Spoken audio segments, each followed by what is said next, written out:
buy a beer in the neighborhood. Call Joe Murray. I happen to trust Joe Murray. First time I ever met Joe Murray was at a Hooters. Working off the Celtics hangover, if that's what we call it.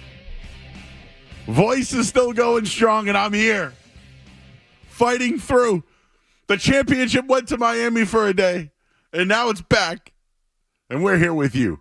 Back until 11 o'clock tonight at 617-779-0985. Hang out with us. It is hot as hell. But so isn't the night show. So isn't the night show, Skaz. But you just heard there.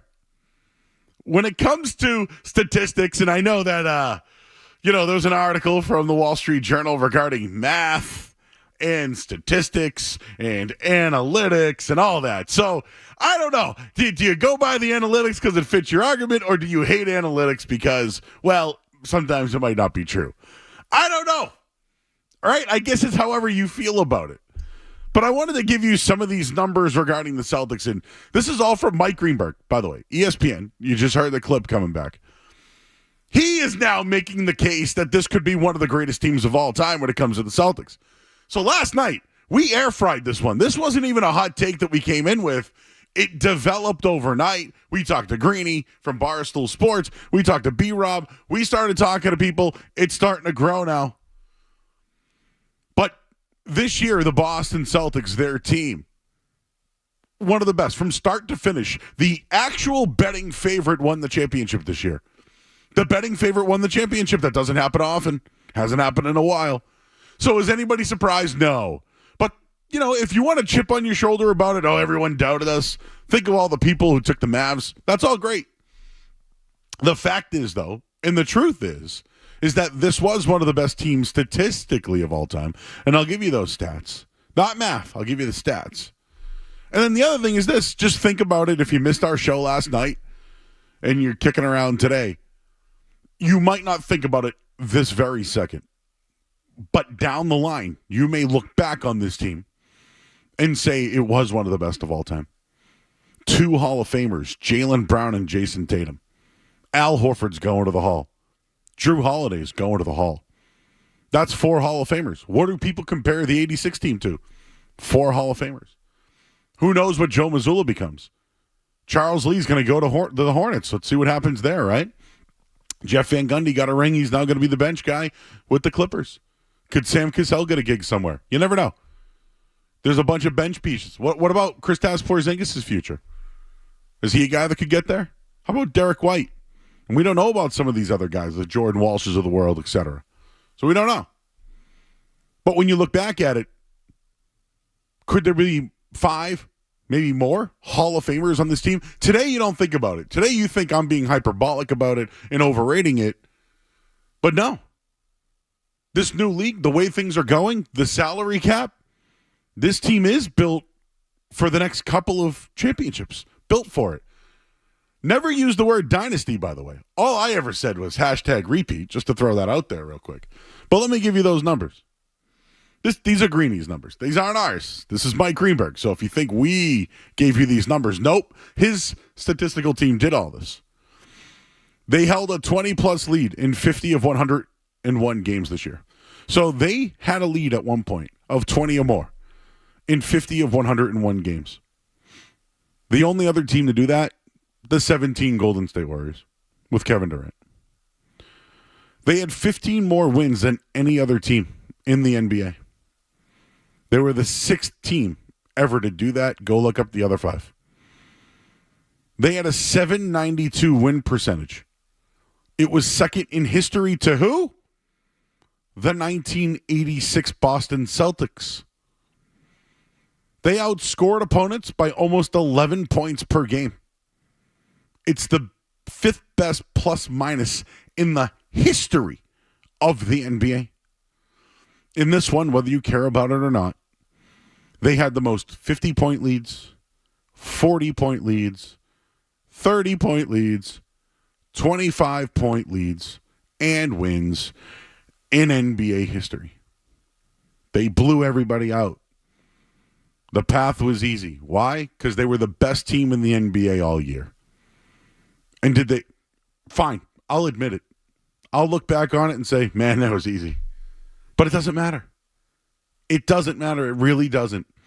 Now, we could give you the real statistics on that and tell you that it's about the 19th hardest run of all time. But you can think whatever you want. I'll give you that one.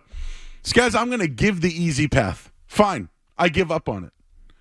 But those numbers here, 15 more wins than anybody, just some of these statistics, they're up there with some of the greatest teams of all time. The Chicago Bulls that people try to compare them to. Right? The San Antonio Spurs, the Lakers of the past. I mean, the duo of Tatum and Brown are doing things that Shaq and Kobe did. That's big company, right? Aren't there the people who say, oh, they don't have that dog in them like these guys and that guy? Well, how about the team? The team certainly had the dog in them. These statistics show they're a top 5 team of all time. That's fine if you don't believe it, but that's the numbers. Again, not the math. That's the numbers. Greeny's numbers, by the way. Mike Greenberg from ESPN. So however you want to look at this team, they are NBA champs. I'm already looking at a repeat. I'll give you the betting odds coming up in a bit. Just so we know when it comes to if we are doing any dynasty talk, that doesn't happen until you win 2 championships. That is something I think that would be truly upsetting for this group if they don't do that. The Garnett, Pierce, Ray Allen one, that group, it was disappointing that they only won 1. It was. But they were older. The fact that they played at an elite level at that age, impressive. These guys are 26 and 27 years old. People like playing with them. Now, teams might consider playing in Boston to win a championship. How things have changed in Boston just in the last 48 hours. They've won a championship. They're now validated. They have 2 young superstars under contract and team control for years. One of the best of all time, and it ain't over yet. We'll start it there at 617-779-0985. Joe Mazzulla was on Pardon My Take, I believe. He had a lot to say. So we'll let you hear what he had to say. But your thoughts on this team. You might not feel it right now. But when you look back on it, like when we look back on teams, right? The 96 Bulls, the 95 Rockets, right? Should we keep going? When you look back at teams, you're like, man, I look back at that Pistons team that people don't really give a lot of credit to. And I say, man, Ben Wallace, Rasheed, I look at that team, Chauncey Billups, Rip Hamilton. I look back and say, damn, that was a good team. And we looked it up last night. They have more Hall of Famers than we thought. Same thing can be true for this Celtics team. We'll take a quick break. I'm Joe Murray. We got Skaz here, Christina tonight, as well. You're listening to 98.5 The Sports Hub.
play on this? And he was like, no, I'm going to play.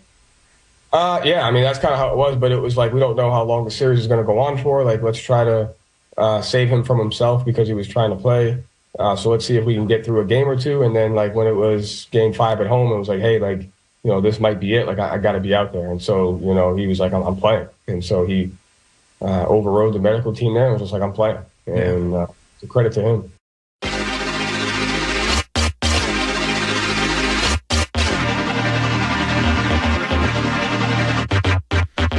All right, back here, 98.5 The Sports Hub. I'm Joe Murray. It's Skaz here. Christina's with us tonight answering your calls at 617-779-0985. Yeah, Joe Mazzulla on Pardon My Take. Sat down with the guys, did a nice interview. I heard the whole thing. I liked it. But he mentioned that Kristaps Porzingis overrid the coaching staff, which I don't know. All right. These things after somebody wins a championship, you can say whatever you want, and that's fine, and we're going to run with it anyways. But, you know, the game before he dressed but didn't play, and then the game before that they specifically said, nope, this is going to be a team, medical team discussion. So the Porzingis thing, fine. If you want to make it, Porzingis played 13 minutes in a championship game. Like, yep, I'll give him his flowers, and he wanted to do whatever he could to get out there. Fine, I'll buy it. But come on, that's the one that I'll. If you don't buy it, that's fine. That one's the one that's fine. But Joe Mazzulla, I got to remind you, is a Rhode Island guy, right? Rhode Island, played at West Virginia, tough kid, analytically driven, no doubt about it. I gave you all those stats. I mean, I don't think he went out of his way to become the 5th best plus minus of all time, okay? But one thing that I think people should know is he's really big on winning certain margins. We talked about these margins last night. They won the assist battle in the closeout game. They closed out quarters and halves, right? They won the rebounding battle. They won the free throw line battle. They won in rebounds and assists and steals. Like, they won all the margins. So whether it's analytics or math or whatever you want to call it, they won them all. They dominated them all. So that's a good thing. They were the best team all year. They dominated everybody. Because they were the best team all year, they got the easiest path to the final. I mean, it's not their fault Dallas blew everybody out as a 5th seed, went to the finals, and then didn't show up. I mean, they made Luka Doncic one of the best players on the planet look somewhat average, right? Somewhat average. I mean, they exposed him, if we're just going to be honest. They exposed Kyrie for who he is, and they exposed Luka Doncic for who he is. And really, they exposed Jason Kidd, too, who's a fraud, suspect head coach. That guy is so suspect. Only certain people get that. Only certain people get the old suspect list every once in a while, and he's one of them. But when you dominate like this, you do look back. And you look at the team and say, greatest of all time. So, Skaz, I wanted to bring you in on this. My take is we're going to look ahead. And I'm not saying like 2025. I'm saying like in 2030, 2035. Like, man, that 2024 team, if you look at it, they had 4 Hall of Famers. Well, I had Porzingis on the team who could make it. That's what I mean by this can be one of the greatest teams of all time. But the numbers show you they're a top 5 team of all time. Not math. Not math. Not analytics. Factual statistics on Basketball Reference. Yeah, the numbers back it up. And can't you just say, yes, the path was easy, but it's not like they didn't dominate all season long and then dominate in the playoffs. They were 16-3. They were dominant. They're one of the best teams. How were they in closeout games? That was 6-0, right? If I remember. Pretty good. That was pretty good. Well, right? I guess no. Technically, they lost when they were up 3-0, right? So that's a closeout game. Oh yeah. Hate to do that to you, but no. Oh, sorry. We're dealing with facts. I meant crunch time. Crunch time. Yes, they were 6-0 in crunch closeout time. games. They lost. Damn, they couldn't sweep the NBA. Take the banner down. Take it down. They couldn't sweep the NBA finals. You know, unfortunately, the Rockets did. They beat Shaquille O'Neal. The Celtics, though, unfortunately, Luke and Kyrie, they wouldn't get swept. This was a historic season from a historically good team, and they capped it off with a championship. That's who they are, and that's how they should be remembered. Do any of those statistics stand out to you as well? That's good, whether it's held a 20-plus lead in half of the games that they played this year, or 50 more wins than anybody else, or there's 792 win percentage, or outscoring opponents by 11.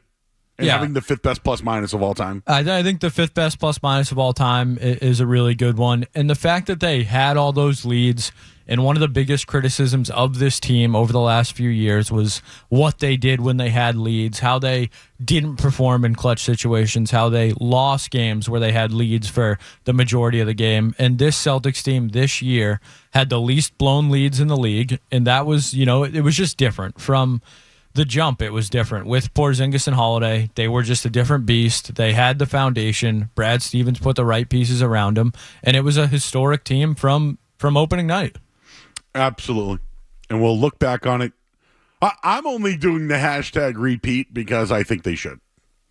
I already saw the betting lines, which I'll give you in a minute. But Dynasty talk, that's only if you win two. Not here. That's only if you win two. Right? Yes. We all just you so we know even start. just in case it was mentioned that we were doing Dynasty talk. That would be fine. I know we work in facts. Some other people don't always, bad faith arguments. But no Dynasty talk on the night show. Unless you win two. Have to win two to even start the conversation. No, because two's not a dynasty. No, certainly not. Two is not. It's nice. It's very nice. Not a dynasty. So, in case anyone's saying we're talking dynasty, they got to win two before we do that. I'm already on the repeat train. Long way to go. I'm on the repeat. Hashtag repeat. I do want to play one more Joe Mazzulla cut. This guy, I actually do want to hang out with him. I can't get enough Mazzulla content. So the only time I've ever talked to him, of course, was about food. And we talked about Dell's Lemonade and stuff like that. And so I've never actually got to speak to him about basketball. So I'm kind of curious, did Bob Huggins teach him this? Is this a Brad Stevens thing? where did this I'm going to watch MMA and then we're going to watch Batman, right? And then do these things where did he get that cerebral motivation? I think a lot of it is just who he is as a person. He's a competitor. I've been lucky enough to produce a lot of Celtics games over the last couple of years, and you do the pregame interview between him and Grandy. And, I haven't talked to Mazzulla, more than a handful of times. Just, hello, I got you, I can hear you kind of thing. But he's the same guy. There is no act. There is nothing like that. And Sean's asked him in the past about Huggins and stuff like that. And I think a guy like that was definitely a big influence on him. And then I heard another story where Mazzulla mentioned Jerry West actually calling him fellow West Virginian. Mazzulla played at West Virginia and kind of just told him, if you're going to wear that uniform, you're going to represent West Virginia. You got to, flip a switch. You got to be, don't hold anything back, basically, and almost kind of laid into him from what Joe Mazzulla said. And he mentioned that was a kind of pivotal moment for him in his basketball career. So I think that's, we're learning about Joe Mazzulla, and I think that's really cool. He deserves it. His journey is crazy, from coaching high school and D3 basketball to being an NBA champion head coach of the Boston Celtics. It's a pretty crazy story. Yeah. Ben Roback wrote that about that story. He sat with, he did a story on Jerry West and then had a chance to sit with Joe, who we had on last week, and shared that very same thing. So if you want to go back and listen to that, you can. But can we play this one about him having this vision? He's sitting with his wife. He has this vision of the Celtics. He has a vision board in his house it's a very Do common you have a thing. vision board? I do not, but I do not either. I'm thinking about getting one now if it works like this. Do you have a vision board, Christina? She says no, but she has made one in the past. Okay, so she knows what it is. Yes. Wow. I don't I've watched Rocky IV with Drago in the mirror. You know what I mean? And you just, or we used to play again, this is over 20 years ago, but you'd play the high school that week. You know what I mean? And then you'd put their whatever on. It was in your locker. You know what I mean? That kind of thing. I don't have a vision board. Should we have a night show vision board? What should we do? Not a bad idea, Joe. What do we do? Do we? Because I don't want to sample everybody else's show. What kind of vision board? We'd love. I don't know. We'll work on that. But let's listen to Joe Mazzulla's vision board. Now I'm thinking about vision boards. Was your dream to be a Celtics head coach, or was that something that was unfathomable at the time? So we had a prayer board that my wife and I put up, and it was only it was the Celtics. It was be a head coach for the Celtics. We were very, very, very specific. I actually have this vision board that a friend of mine worked on, and the 3 things on there were the Larry O'Brien trophy, the Celtics logo, and then a picture of Brad, because I wanted to work for Brad, I wanted to work for the Celtics, and I wanted to win a championship with the tutelage of Brad and for the Celtics. And those 3 things have been on there for 10 years. What was the biggest thing that helped you break through into getting to Brad Stevens? How did you make that happen? What was the biggest part of that led to you even getting in the door? So this is actually a funny story. We played in the same Final Four, and the point guard for Butler at the time was Ron Norad, and he had just left the Celtics to go be an assistant at Northern Kentucky. And Northern Kentucky and Fairmont are relatively close, and they were both D2. So we were kind of recruiting the same type of guys, even though they were getting ready to go D1. And I kind of knew of him, and he had just left the Celtics to go to NKU. And I walk under the basket, and I'm like, "You just did the dumbest thing I've ever seen in coaching. You just left the Celtics to go to wherever it was that you were." And we kind of struck a relationship from there. And long story short, he tried to hire me in Brooklyn when he got the G League head job. Didn't work out. And then he kind of made a call for me. And so that's kind of how I ended up in Maine was, door closed in Brooklyn. He made a couple calls to some people, and then I was able to get in Maine and get under the Celtics kind of, franchise from there. Well, hey, listen, sometimes all you need is a vision, right? And you just keep following it. I'm liking him more and more that I hear about him because he's unorthodox. He's not your typical guy. He is not your average Joe. I know. I like him because he is unorthodox. He is combative. What he believes is something we don't understand. And I'm fine with that. Listen, not everyone's got to agree with me. Sometimes it's good. It's good to have a little bit of 2 different sides, right? I will say this about Joe Mazzulla, though. Man, I think I want to play for that guy. I think I would want to play for him. And that's a good thing for the league. I think it's a real Steve Kerr is a different kind of story, right? Played respectable, but now he's got political opinions, and I'm out on it. Mazzulla hasn't done that yet. He brought up faith one day, whatever. I didn't care about it. But for the most part, though, that's a guy I think you want to play for. Yeah, I think a lot of the cliches we hear are you want a coach that you can go to war for, go to war with. Oh, he's going to war with. A coach that you can have a beer with. I think Mazzulla, he thinks he's going to war every day. And he makes his guys buy into that. And, yeah, they want to play they want to go to war for him. It showed all season. It showed in the playoffs.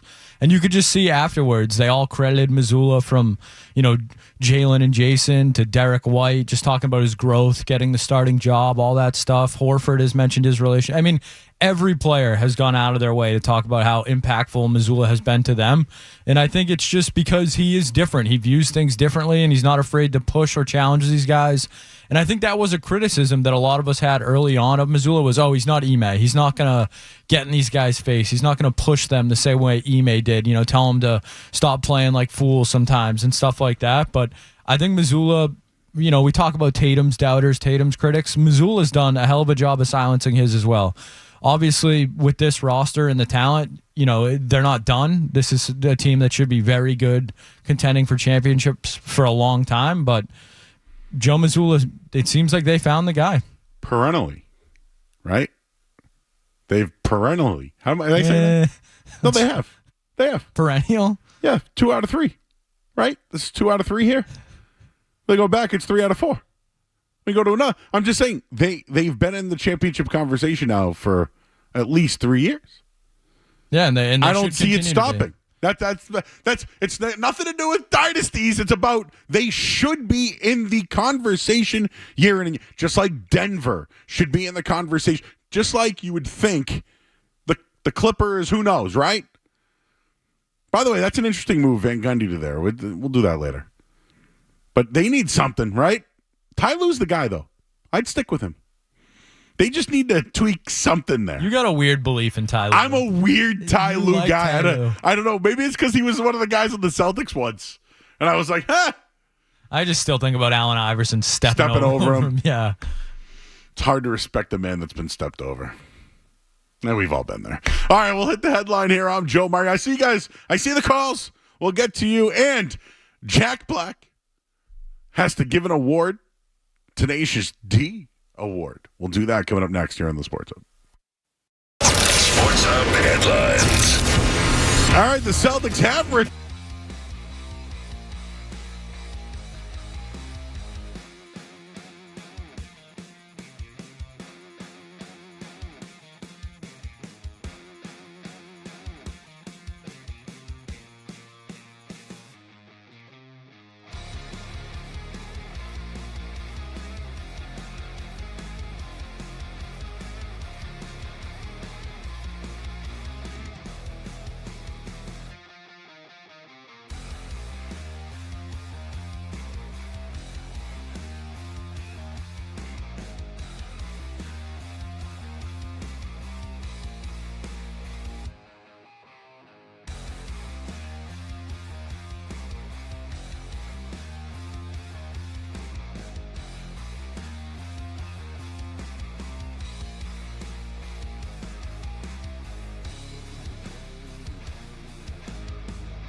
Quick, smelly.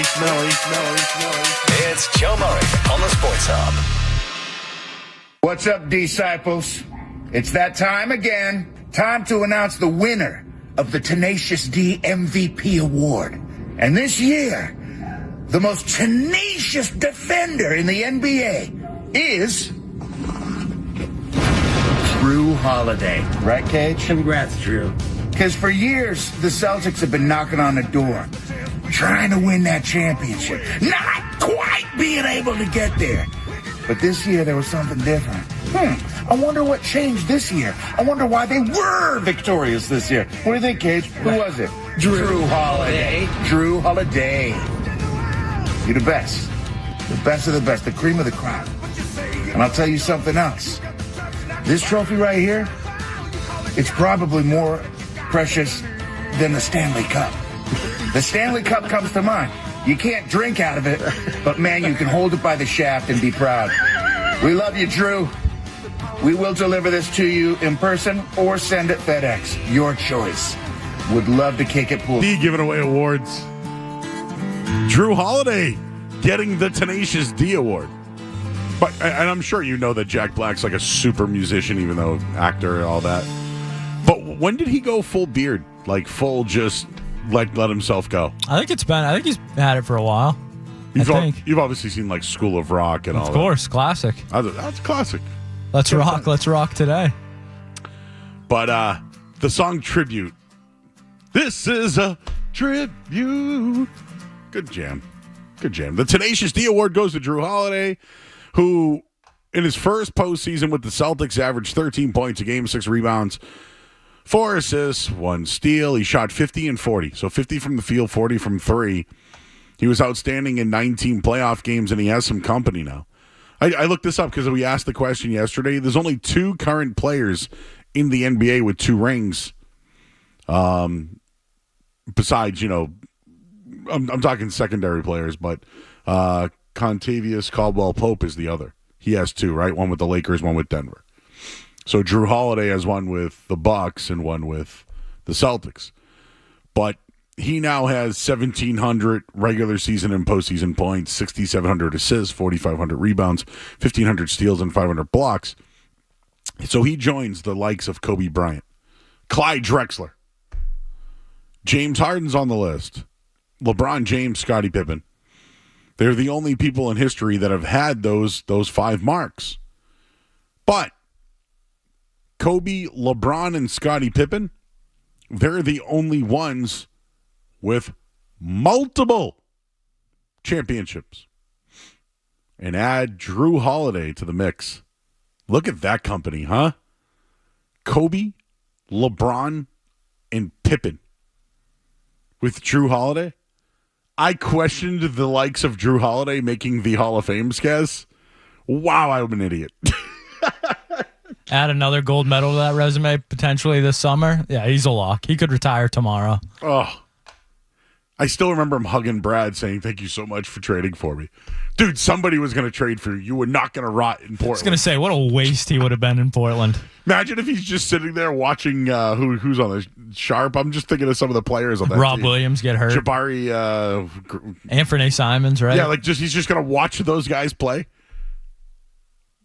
Wow. They gave him up for Lillard. Just, here you go. Giannis, he was able to get Darvin Ham back. I don't think he's going to be able to get Drew Holiday back. All right, let's start it off with Tony, who's in Epping. What's up, Tony? Hey, how are you? How are Great. you? I'm very excited about the Celtics kicking some major butt and making it all the way. It's just a validation for, those young stars pushing through, getting the supporting cast, having Stevens, get Ainge out of there, get Stevens in there, make the right calls, get Marcus Smart out.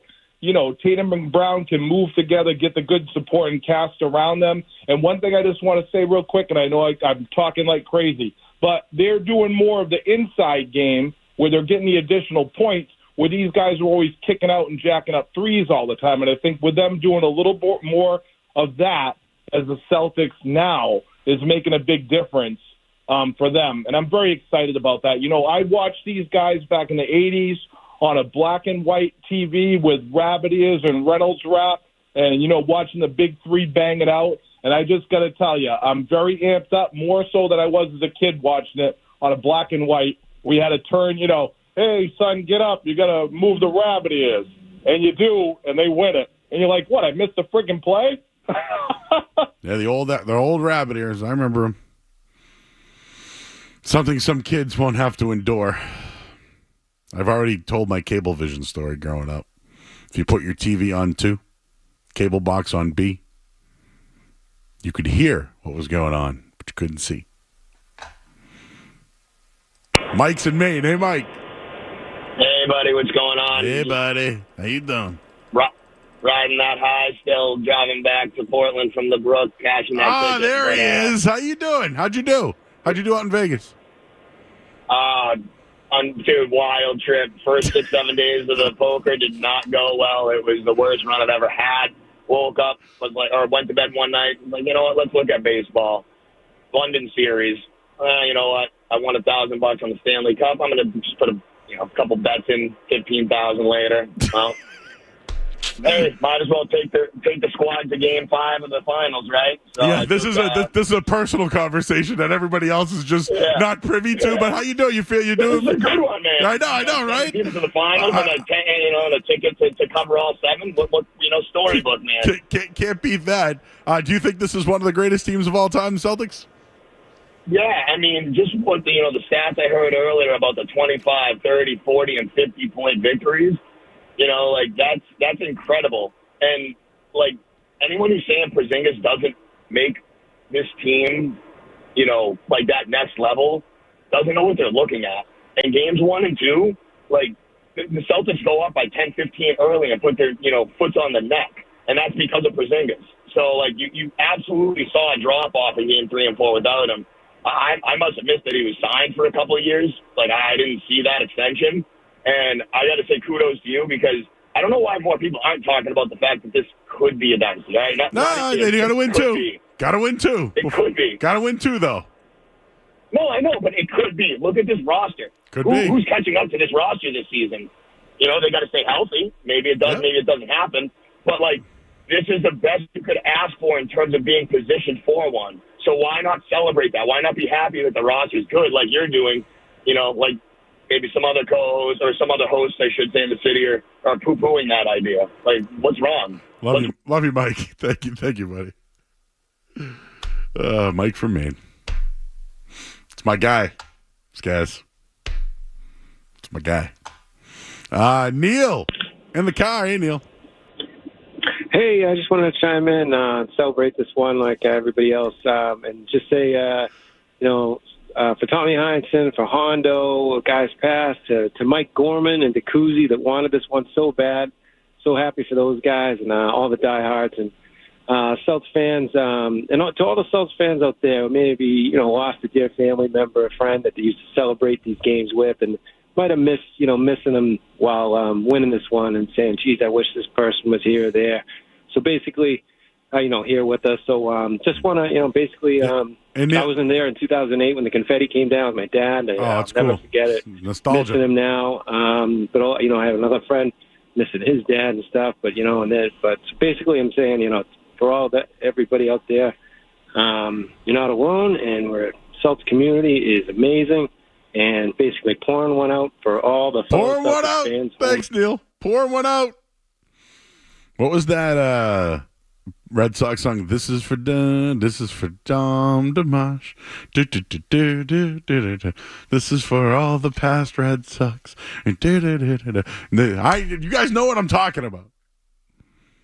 But yes, to bring it up, last night it came to light. We have lost Bill Walton, Jerry West, and Willie Mays in about a week span. Can you talk about what are some of the 3 greatest athletes of all time? Polarizing figures in the history of our lives. 3-week span. Unbelievable. Just absolutely unbelievable. One more before we go to break. Shane's in Rhode Island. Hey, Shane.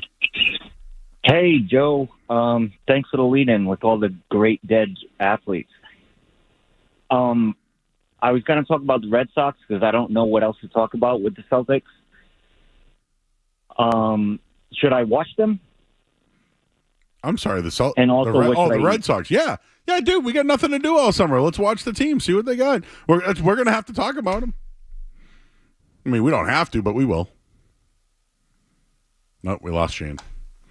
I know, Skaz. We're going to have to do that. Tomorrow night, there's no Red Sox game, so we'll do a deeper dive. But they've won 4 in a row, right?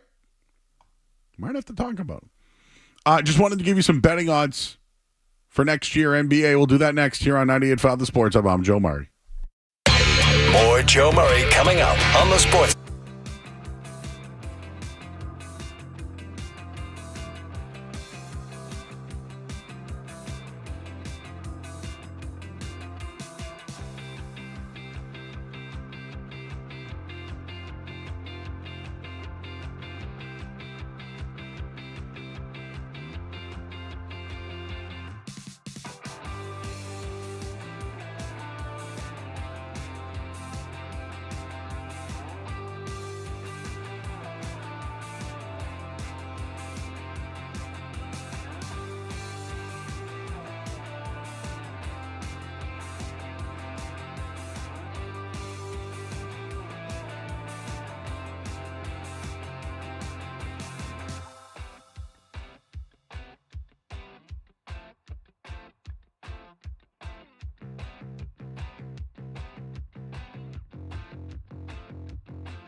Just wanted to give some betting odds for next year for those. They moved already. Instantly, the Celtics were plus 280. Denver was 700. So the favorite next year to win. Just look at the difference in the betting line here. Let's just call the Celtics 3-1, okay? They're plus 300 next year to win the championship. The next favorite is Denver at 800. That's a $500 difference. That's dramatic. That means that Vegas is indicating that the Celtics are so damn good that they're 5 times better than everybody else. To me, that's significant. So right now it's Boston, Denver, Oklahoma City coming in third at 850, and then Minnesota. Now, to me, they're the flavor of the week. Milwaukee at 950, interesting. What do they do? Dallas at 1,000, meh. Philly's in there, laughable. New York, plus 1,600, I wonder. Lakers at 3,000 interests me. Warriors at plus 3,000 interest me. The Clippers interest me, but again, I'm a Ty Lue guy. Nobody else. Pacers plus 5,000 and Pascal Siakam. Nope. So, that to me, if you're looking at a value bet for next year, it's Denver. It's Denver. But Milwaukee and the Lakers, those interest me. Golden State interests me. What's Klay Thompson's future? I don't know. But can the Lakers get a significant player? Could they get Jimmy Butler? Could they get Monty Williams? Plus 3,000 is a big number. Lakers are motivated. Celtics just won. But the Celtics are 5 times better as far as a betting line goes. They're favorited 5 times over any other team in the NBA. That's good. It also means there's no value to bet it now. So I wanted to at least let you guys know that one. 617-779-0985. More on the Celtics. We'll get the headlines here. I'm Joe Murray on 98.5 The Sports Hub. From the Town Fair Tire Studios, this is the flagship station of the world champion Boston Celtics. It is banner 18. Mission accomplished. WBZFM and HD Boston IA5, the Sports Hub, a Beasley Media Group station. Sports Hub headlines. All right, Celtics return home today. Joe Mazzulla literally walking through the north end right now with the Larry O'Brien trophy, so he's just kicking it. They're back. What else? Pascal Siakam signed a big deal today. He's going to stay with the Pacers. The Pistons fired Monty Williams. They still owe him $65 million. Stanley Cup continues on Friday night. Florida leads that series 3-2. Headlines, they are brought to you by Cape Cod Lumber and CCL Homescapes, 100% employee-owned. You go to Independent Lumberyard, partner with CCL and CCL Homescapes for all your building needs right in Abington. I'm Joe Murray. Your next update in 30 minutes. Boston's best sports talk. There's an app for that. Download the Sports Hub app for loads of stuff. Absolutely free. Connect with the shows, get podcasts, and more. Get it where you get your apps. Or at 985sportshub.com. So I'm sweating. That's another thing when the heat's here.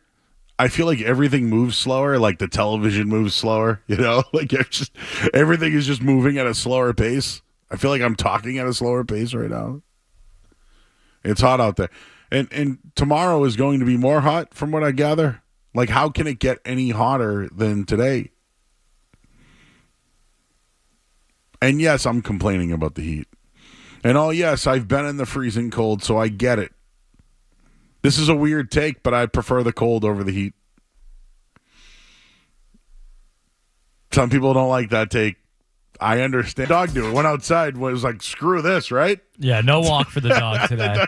The dog was like, just let me out. Can't be walking the dog in this heat. That's just mean to the dog. Oh, My dog's old too, so we're going outside strictly for bathroom purposes on a day like today. In, right back out. And I get it when it's cold and snowy too. The dogs they go out there quickly and they come right back in. My dog loves the snow, so we're out there. Tough to get her back in the snow. So yes, I'm complaining about the heat. Well, Joey's hot. Yes, I am. Give me the cold over the heat all day long. We have looked up more Monty Williams numbers, and I'm resent him now. Monty Williams, in May of 2023, was fired by the Phoenix Suns. He got a $20 million buyout. So he got $20 million to leave the Suns. Then he was hired by the Pistons. They gave him $78.5 million. It was the largest coaching contract ever. He was just fired by Detroit, and he's owed $65 million. So 65 plus 20, Joe math, $85 million. And he made less than $8 million in his career. This dude should retire. He should go talk to a financial analyst and say, I want to live forever on this. I mean, I'd hope you don't even need a financial analyst when you have that much money, but yeah, if I was him, I'm never coaching again, but I'm sure these guys they all come back. No, I would buy my own island somewhere. You know how people buy their own islands? I would call it Monty Williams Island, right? I'd call it Buyout Island. I want a drink with those little umbrellas. You know the little umbrellas in them? And somebody serving me. You know? Always, the glass has to always be cold. Too. Always. always. No, it needs to always be a cold glass. I don't want ice in the glass. I want a chilled glass with an umbrella in it. $65 million, and he got bought out for $20. And I know he's won 2. They suck. The Pistons were awful, and I already said this. The Celtics had more. You know, someone challenged me on that today. I go, wow, the Celtics had more playoff wins than the Pistons. And this guy goes, well, Joe, hypothetically speaking, if you win 16 games, I mean, you should have more wins. And I go, you're missing the point. The Pistons suck. I also found out the Wizards also did not have 16 wins this year either. So the Celtics had more playoff wins than 2 NBA teams. By the way, that Washington team gave up Porzingis and Gafford, both in the finals, and Bradley Beal is with the Suns, the team that fired Monty Williams. Do you think the Mavericks deserve any criticism for letting Brunson go? Yeah. Yeah, but could Brunson be Brunson with Luka? Like, okay, let me give you an example. Isaiah Thomas, when he came to the Celtics, could be the superstar. They right? gave him the keys. Played like a Brunson, right? I'm just trying to use that as if he can be the focal point, because Julius Randle is an elite talent, right? But Brunson can be Brunson when he is the main ball dominant. He even plays off the ball a little bit too, but he can become an MVP candidate, just like Isaiah was an MVP candidate, right? I'm just trying to give you the example of maybe everyone around him's not that great, but he can elevate his game and people around him kind of fill in. Brunson's also that. Brunson's, I think, a better athlete personally than what Thomas was, but Brunson, them moving on from him, it got them to the finals this year. It got them Kyrie. They had to move on. I mean, they could have had the big three of Brunson, Luka, and Porzingis. It's just, like, to me, that's pretty good on paper, right?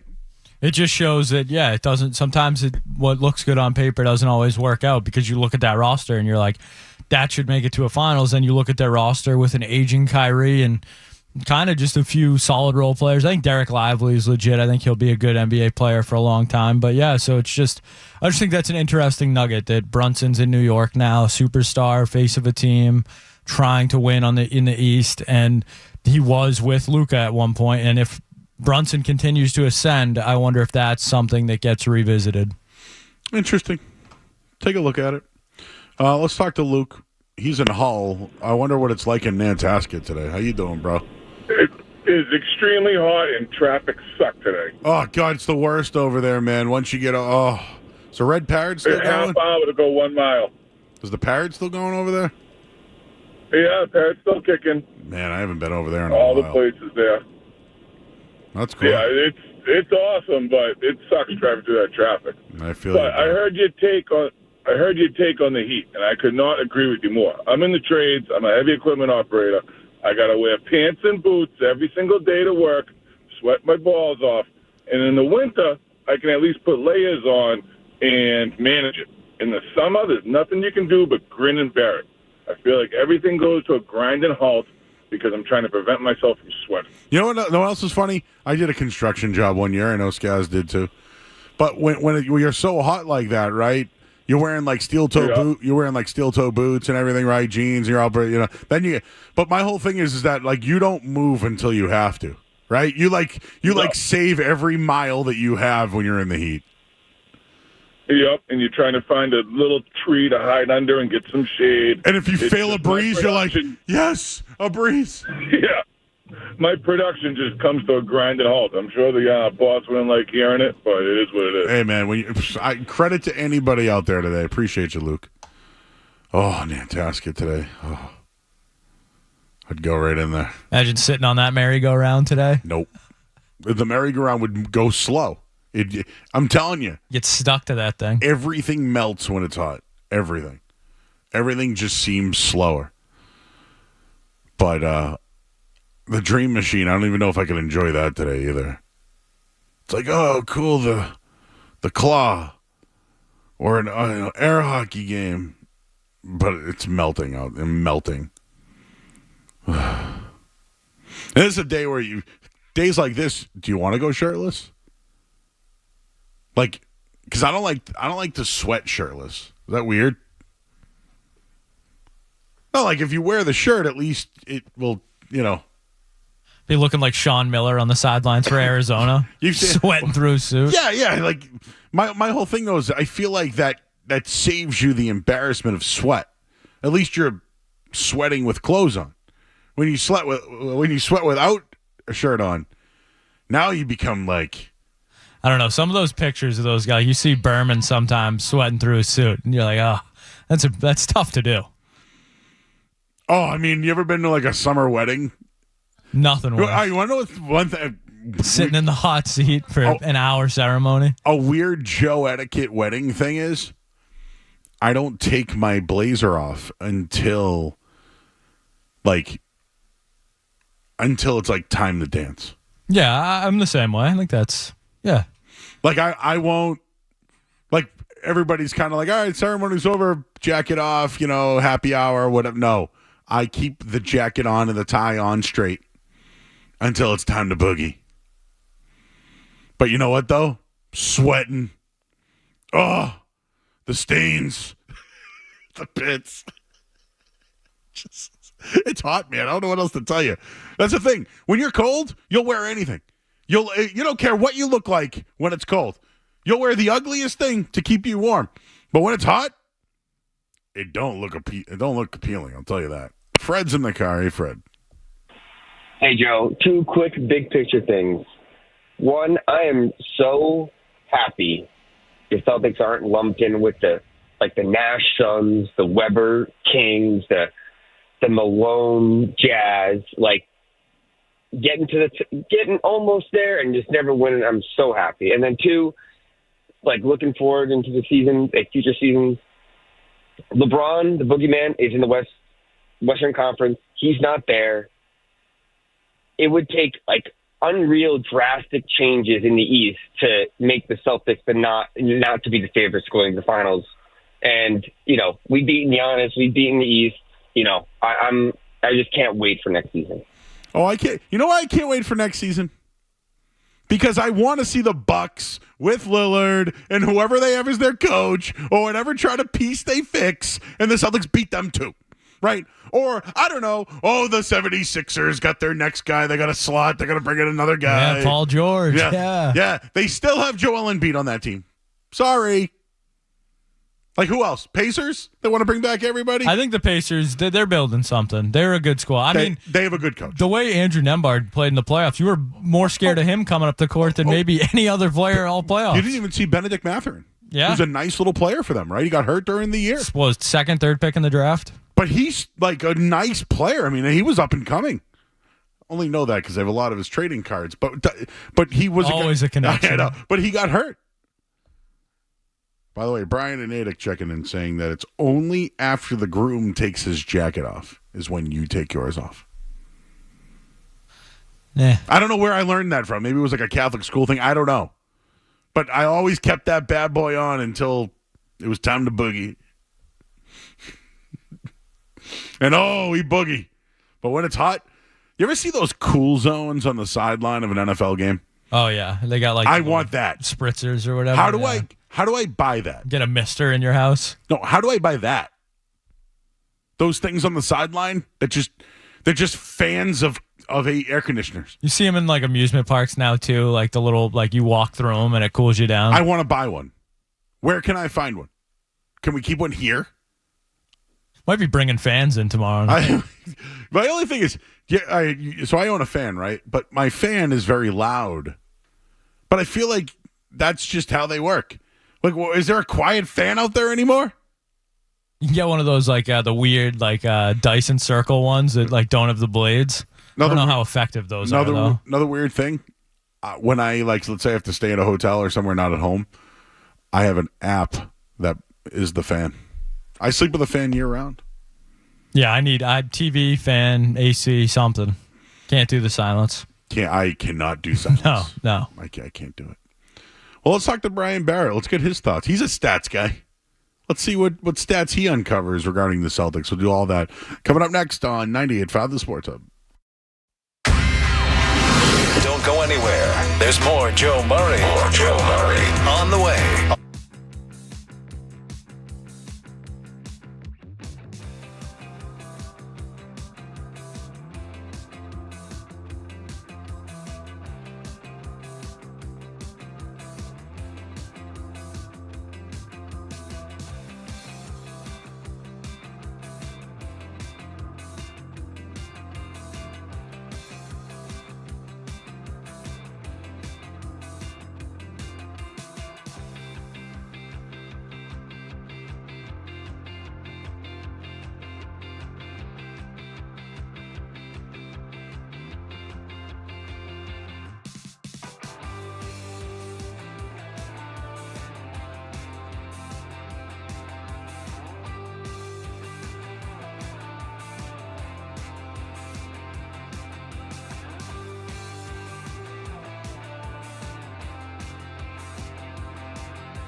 Right now, Joe Murray on the Sports Hub.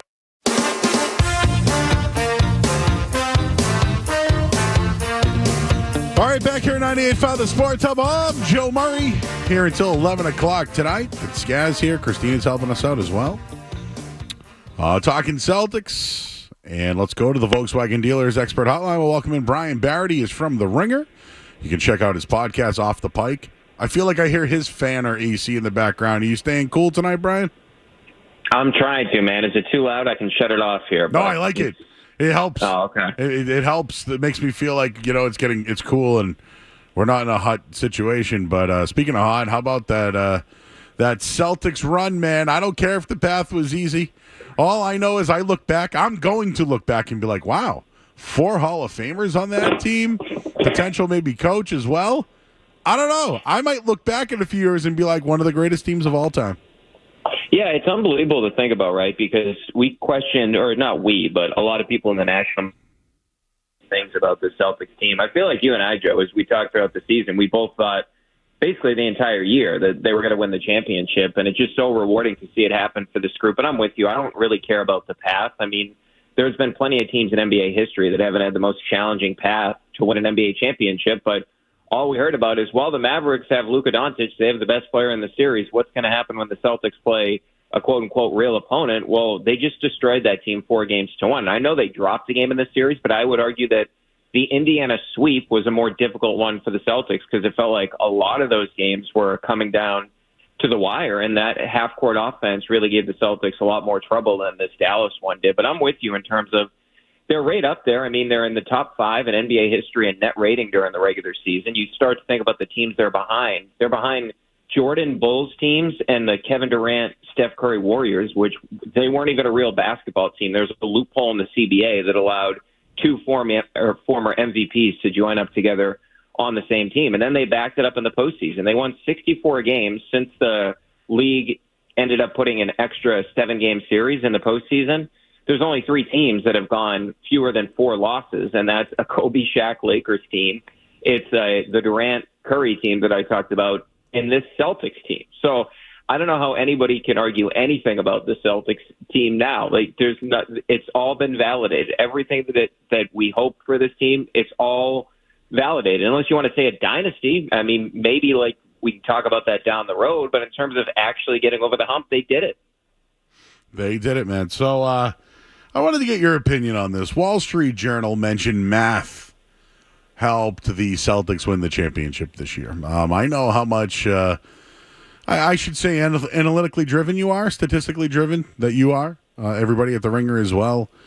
How do you feel about that and the people who might discredit the analytics and math on this championship run?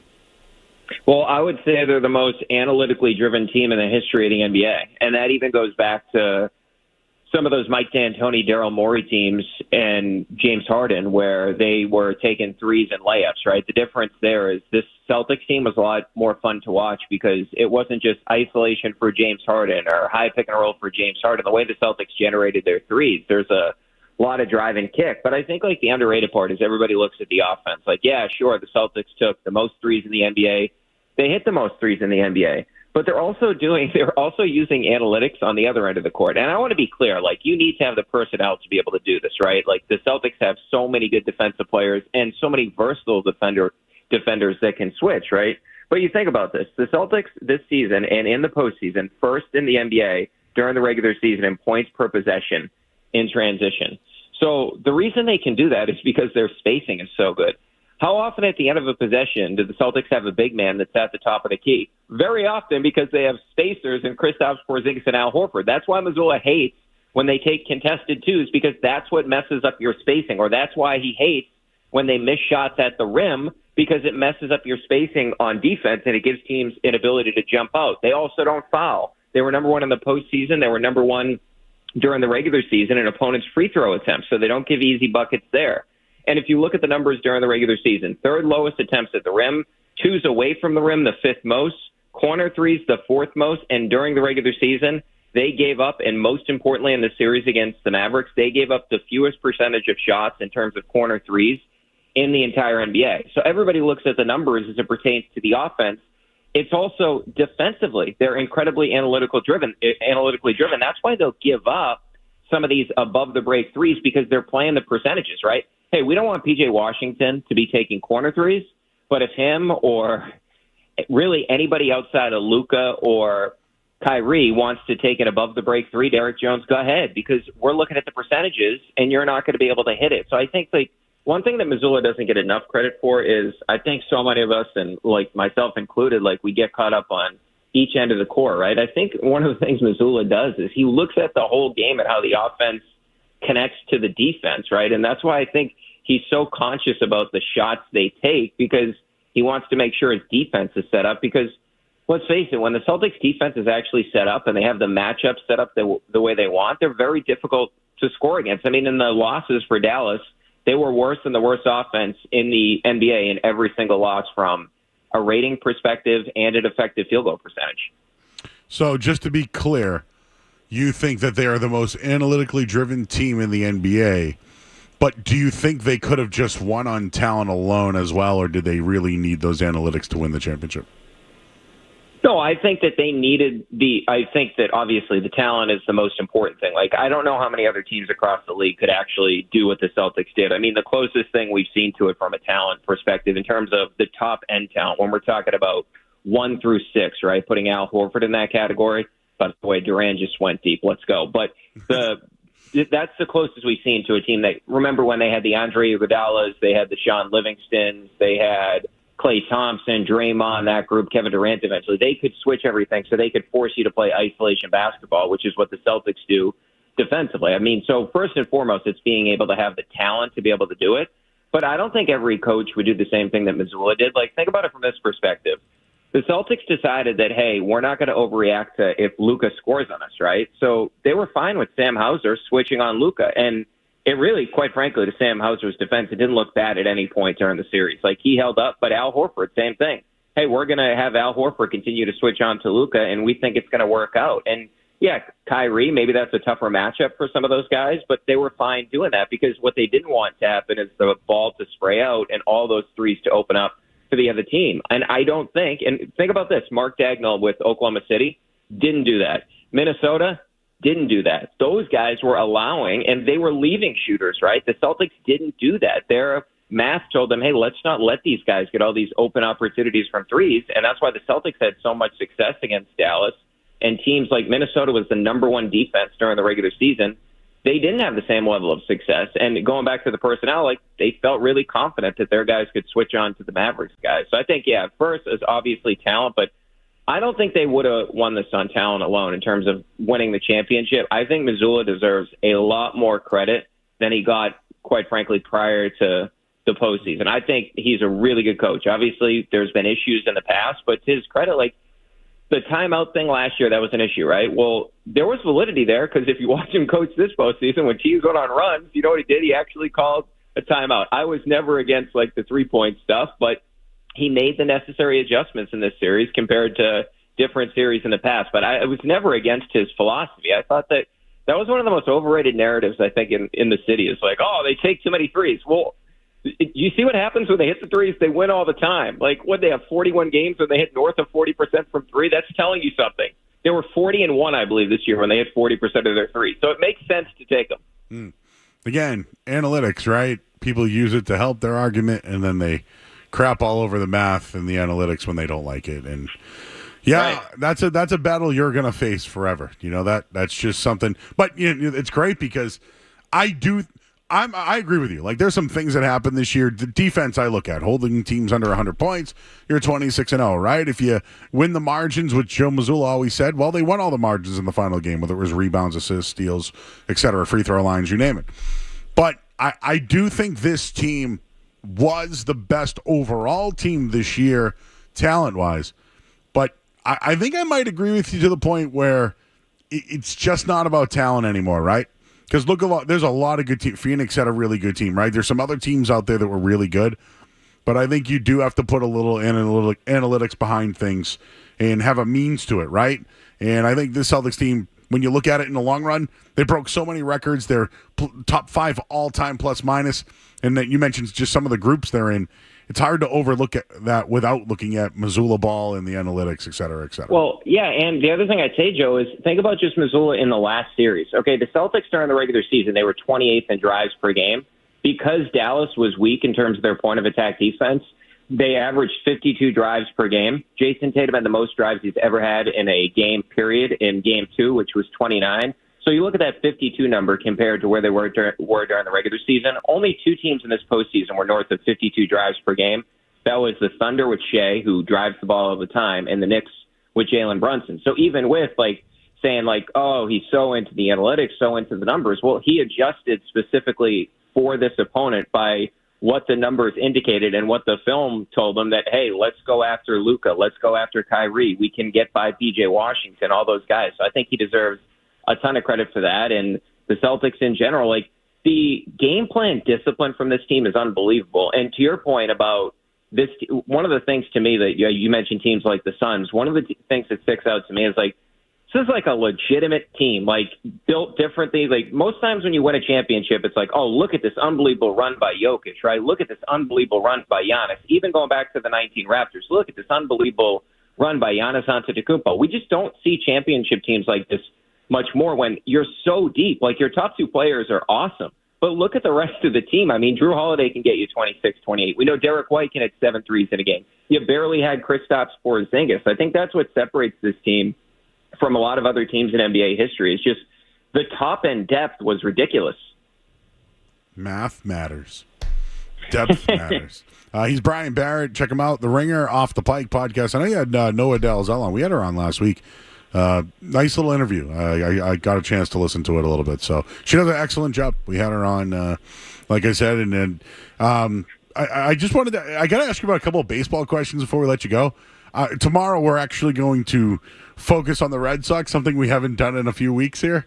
But they're 4 in a row, and right now they're up. Brian Bayo, you just mentioned Duran hit a home run. Is it about the fact that they are stealing bases and timely hitting? What's the main reason why they're having some success right now?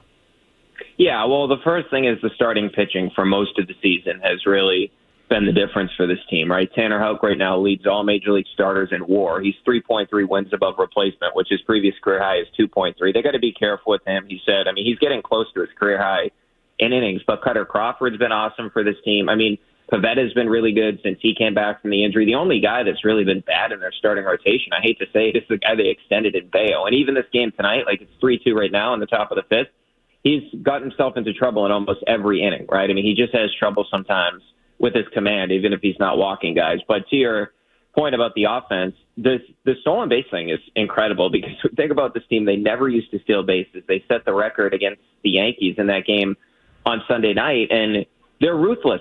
Even in this game that I'm watching right now, Kevin Gausman has a high leg kick, and you have a catcher that's pop time is well below average, and the Red Sox are taking advantage of it tonight. Their first run was scored after they stole second base. I mean, you have Hamilton, who is now hitting after not hitting when he was first with the team. Rafaela has woken up offensively. We know he can run.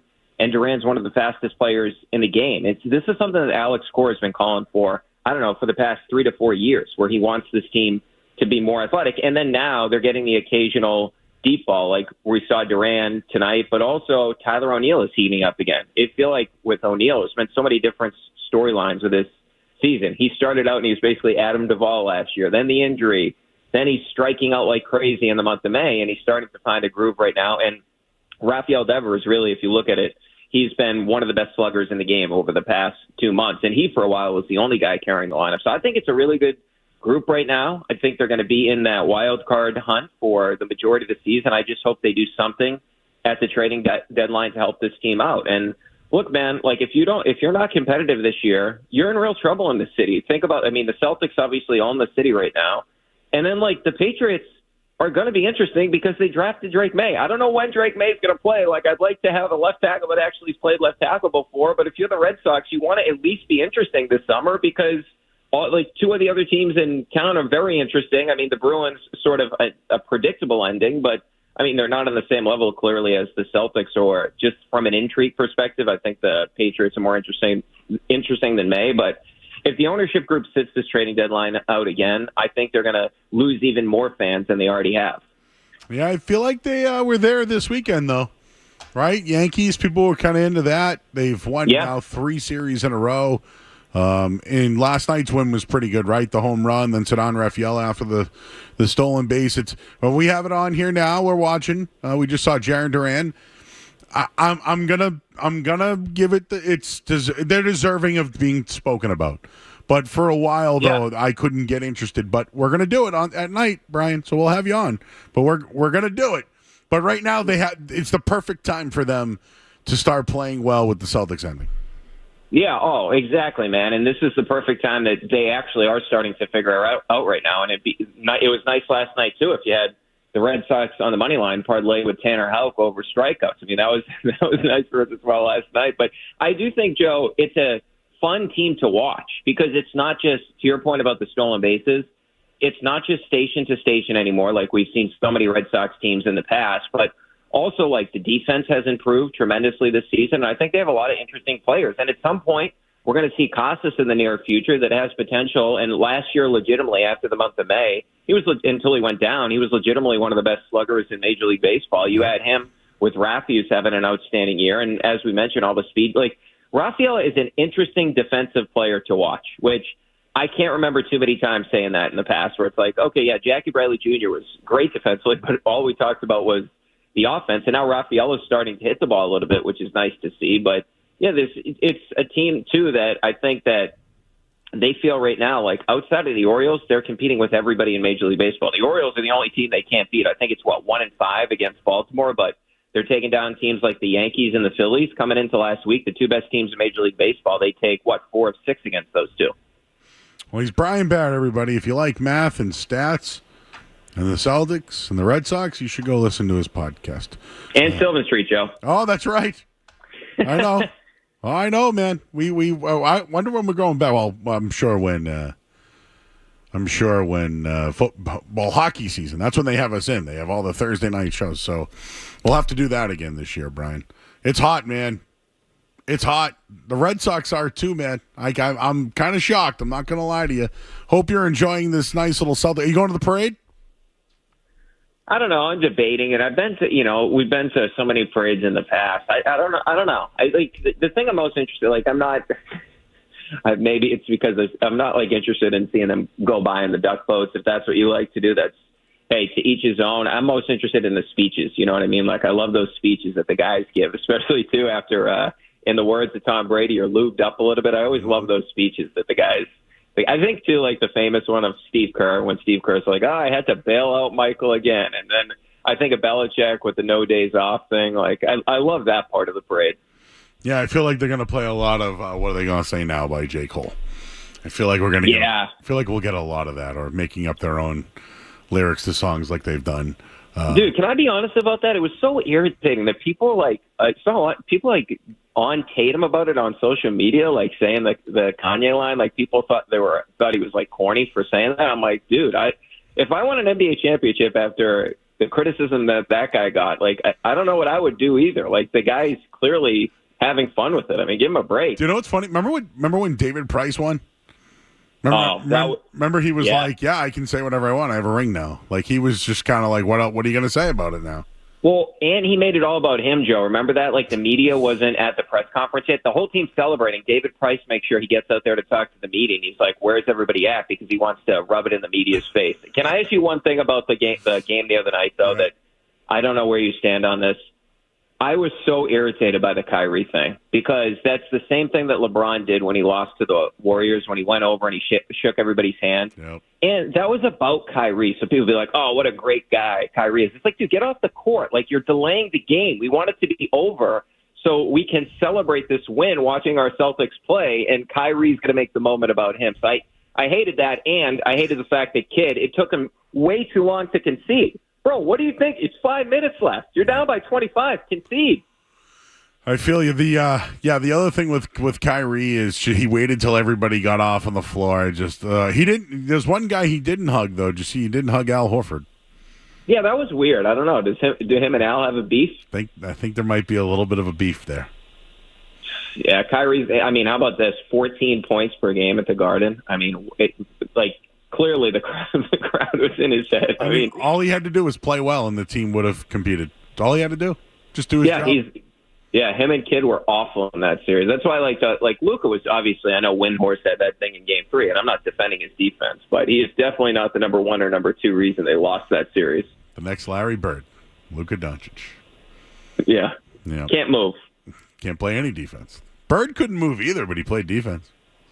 Yeah, and at least he's he had a good sense of jumping into passing lanes and stuff along those lines. Luka at times, man, just a dog out there. The lack of effort is that was perplexing to me. The amount of blow-bys. They exposed him. No, Luka's a great player. He got exposed in the NBA Finals. For sure. Great offensive player. And going back to what I said earlier about Minnesota and OKC, dude, Minnesota, I may have mentioned this to you, but I definitely said it on my pod, Minnesota gave him the ability to be David Ortiz or JD Martinez. He only had to play one end of the court. He was just hanging out in the corner with guys like McDaniels that were not going to be involved in the play at all. We're just going to be spacers. I mean, the Celtics are we're not going to do that. I mean, there's a game they scored 28 points on him as the primary defender.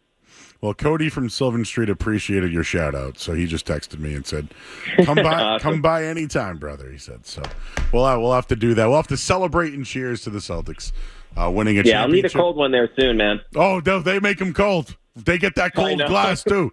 I want my glass cold before I get my cold drink. That's how I work this summer. He's Brian Barrett. Check him out over at The Ringer. Appreciate you, Brian. We'll do a little baseball and other NBA stuff throughout the summer, man. Sounds good, Joe. Always enjoy it. Gotcha. He's Brian Barrett. Check him out, everybody. We got to go to hit the headlines. I'm Joe Murray here on 98.5 The Sports Hub. Sports Hub headlines.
are verbal. Yeah. And Stephon Diggs I would take on any team. Yeah. But he's verbal. Brandon Ayuk is verbal on his social. Sure. And I want you to go to that as I have argued. Now, Justin Jefferson to me is too good not to sign. Sure. But I have always had this feeling, and if you could, subconsciously when Randy was there, he rewarded you. But was there a feeling sometimes, where's Randy? Sure. I want to make sure Randy's happy. Sure. Yeah, you always felt like you had to do something to get them the ball. And if they hadn't touched the ball in practice, I'd make sure, oh, God, hey, I got to get so-and-so ball because I want him to keep running hard. And I want him to be ready for when the ball does come. And, you see it a lot in NFL games. I've been practicing a lot of these games. I want to see the best players touch the ball early so they can break a sweat. They can get into the flow of the game. And good coaches do that. When you script plays at the beginning of the game, you're saying, okay, you're the Niners coach. I'm going to make sure McCaffrey touches it either first or second in the game. I want to make sure Deebo Samuel touches it first or second in the game. I'm going to throw it to him quick. Somehow I know the ball is going to be in his hands so he can do something with it. I want to get him into the flow.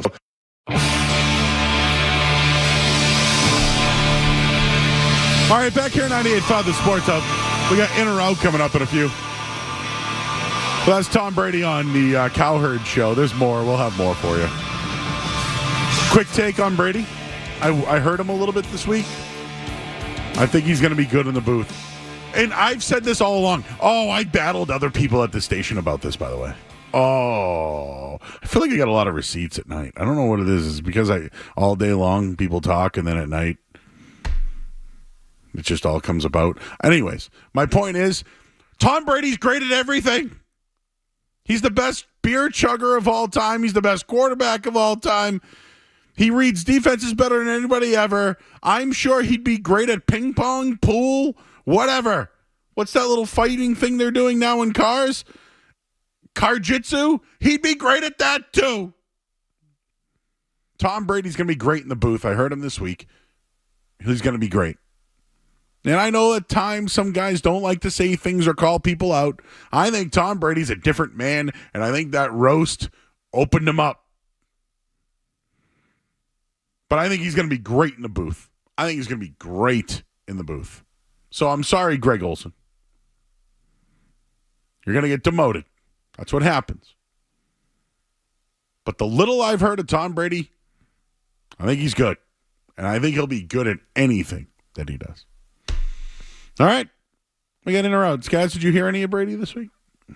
Yeah, I've always been of the belief that he'll be good just because he's Tom Brady and he's invested. I think that's the big difference. This is something that he knows people will be critical of. He's seen other guys in the past try to do this and fail. He's seen the media turn on Romo and under a season, and Romo just kind of become a character of himself. So I think Brady is almost too self-aware at times, but I think this is an instance where it pays off, and we know he's going to do his homework. He knows the league as good as if not better than anybody else. So yeah, I expect Brady to be really good at this, and I'll be interested to see, what kind of Tom Brady we get on a weekly basis. Like, will we get different Tom Bradys against different teams? That'll be interesting. Like, what nuggets is he going to give us on players that are still in the league that he played against, their tendencies, stuff that they do on the field? I'll be very interested for like the little stuff that Brady notices, things that gave him the edge, if he'll be more open to giving that stuff up now that he is out of the league.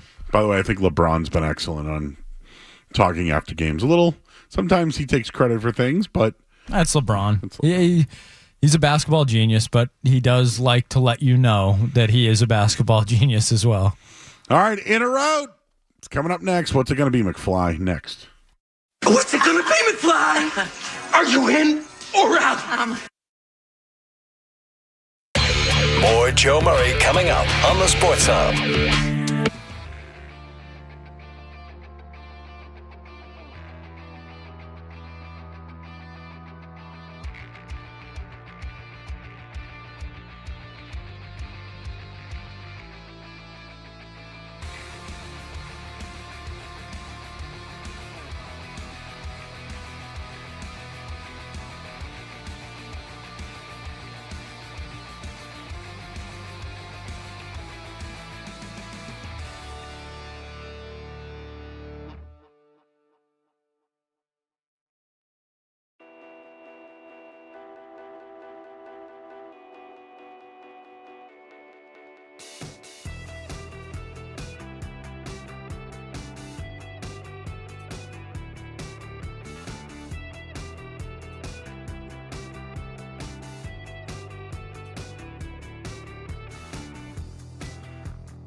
Gotta know without a doubt.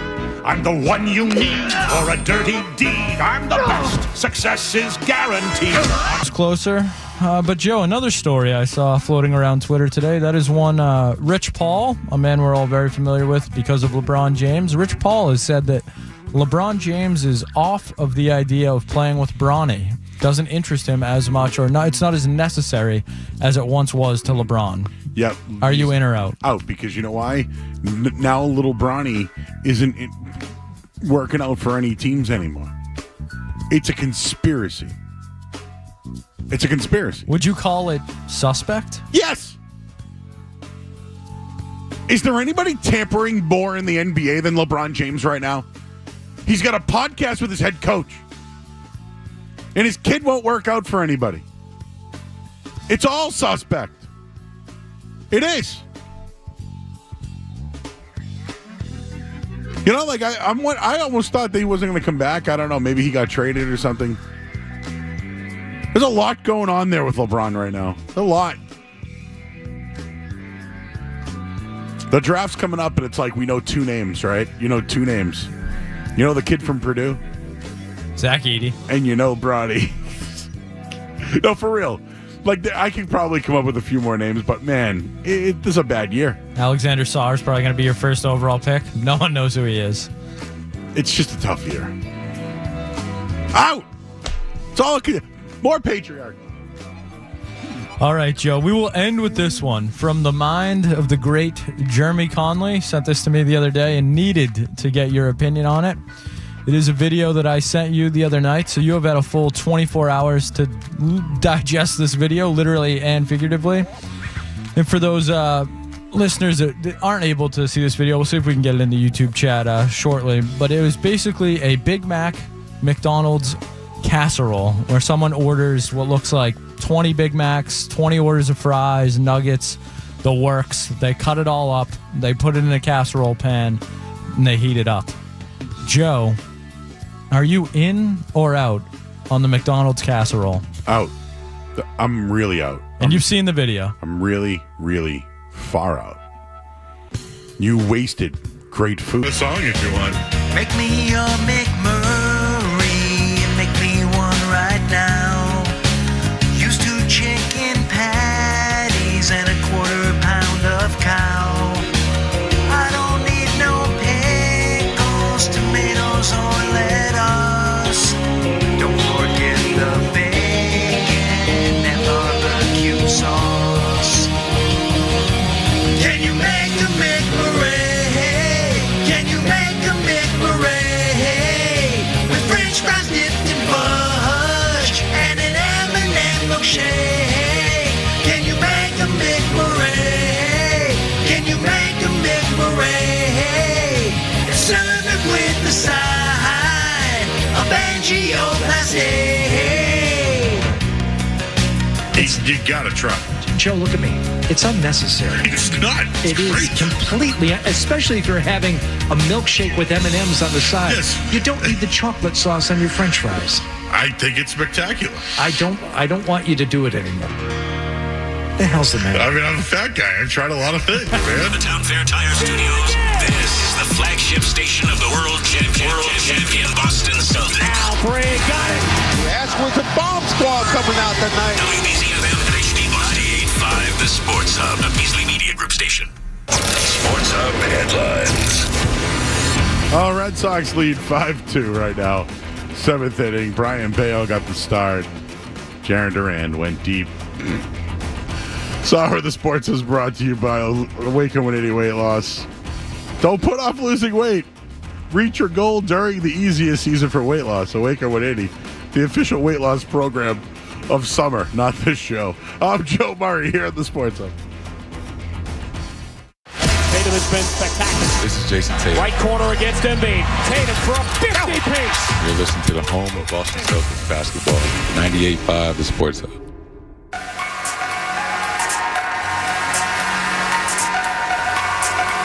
All right, back here at 98.5, the Sports Hub. Just quickly, to piggyback off of this, because we have Bill Speros coming up in a minute. You know, people put things in a blender, right?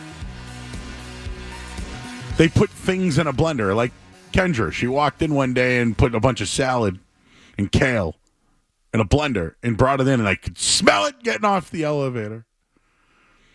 But, like, what's the difference between putting a Big Mac, fries, and chicken in a blender and drinking it?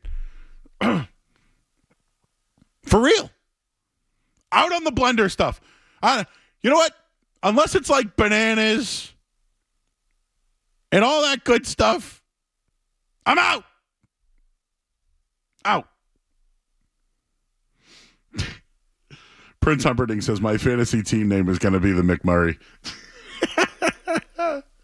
All right, we're going to talk to Bill Speros. I believe he's at the Charlotte FC game tonight.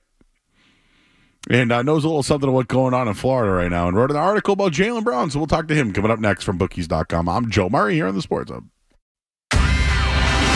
Don't go anywhere. There's more Joe Murray.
All right, back here at 98.5 The Sports Hub. I'm Joe Murray. Well, now I'm thinking about a McFlurry and anything that's cold right now.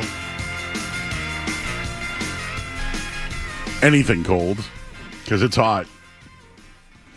Let's talk to Bill Speros of Bookies.com and the Herald. Bill, is it hot where you are right now, my man?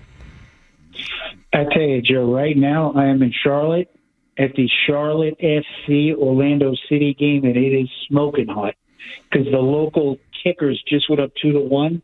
I think there's going to be a riot. Whoa! So doing a little soccer coverage while we're talking tonight, man. I got to ask you your thoughts on the Celtics run, and you've watched a lot of hoop in your time, my man. Where do you rank this Celtics team amongst some of the greats? Well, I think right now it's equal to the 2018, not just on paper, because they went to the finals and lost, and went to the finals and won, just like the 2018 did. That team probably had a little bit higher quality at the top with Pierce, Garnett, and Allen. You had three, players that are Hall of Famers or will be Hall of Famers. This team, I don't think, has that, but this team has so much more depth, as we saw in the playoffs, without Porzingis especially. So I kind of put it in that level. They're not at the 80 Celtics yet. The 70 Celtics won 2. But I think if they win 2, they'll surpass the 70 Celtics and move up to that tier of the 80 Celtics, because they have so much potential. Their best players are young. They're not even at their athletic peak yet. They've already been to the finals twice, and I think that's something people, if you're looking at this thing from a historic perspective, I think you need to look at that. Like, this is the low end. We got those other Celtics at the back end of their career, right? They were sort of past or at their prime. These guys haven't even hit their prime yet.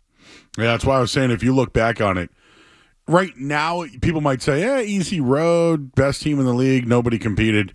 But I'm looking at it, I don't know, in 5 years, will I look back at it and say, wow, this team had 4 Hall of Famers on it, and who knows what Mazzulla is, and who knows what some of these other coaches, or even Porzingis for that matter, could he be 5? So, people talk about that 86 team having so many Hall of Famers. Well, I don't know, 5 years, 6 years, looking back, this team may have the 2.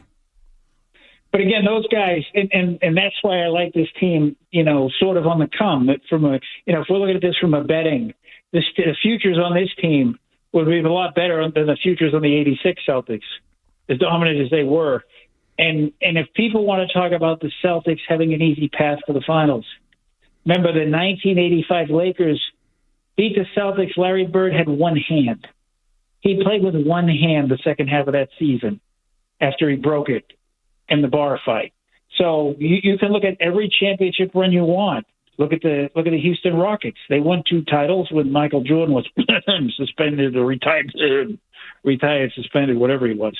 So you can look at almost every title team except maybe the 87 Lakers and maybe the 84 Celtics, and say they had some team that they beat that wasn't at its peak.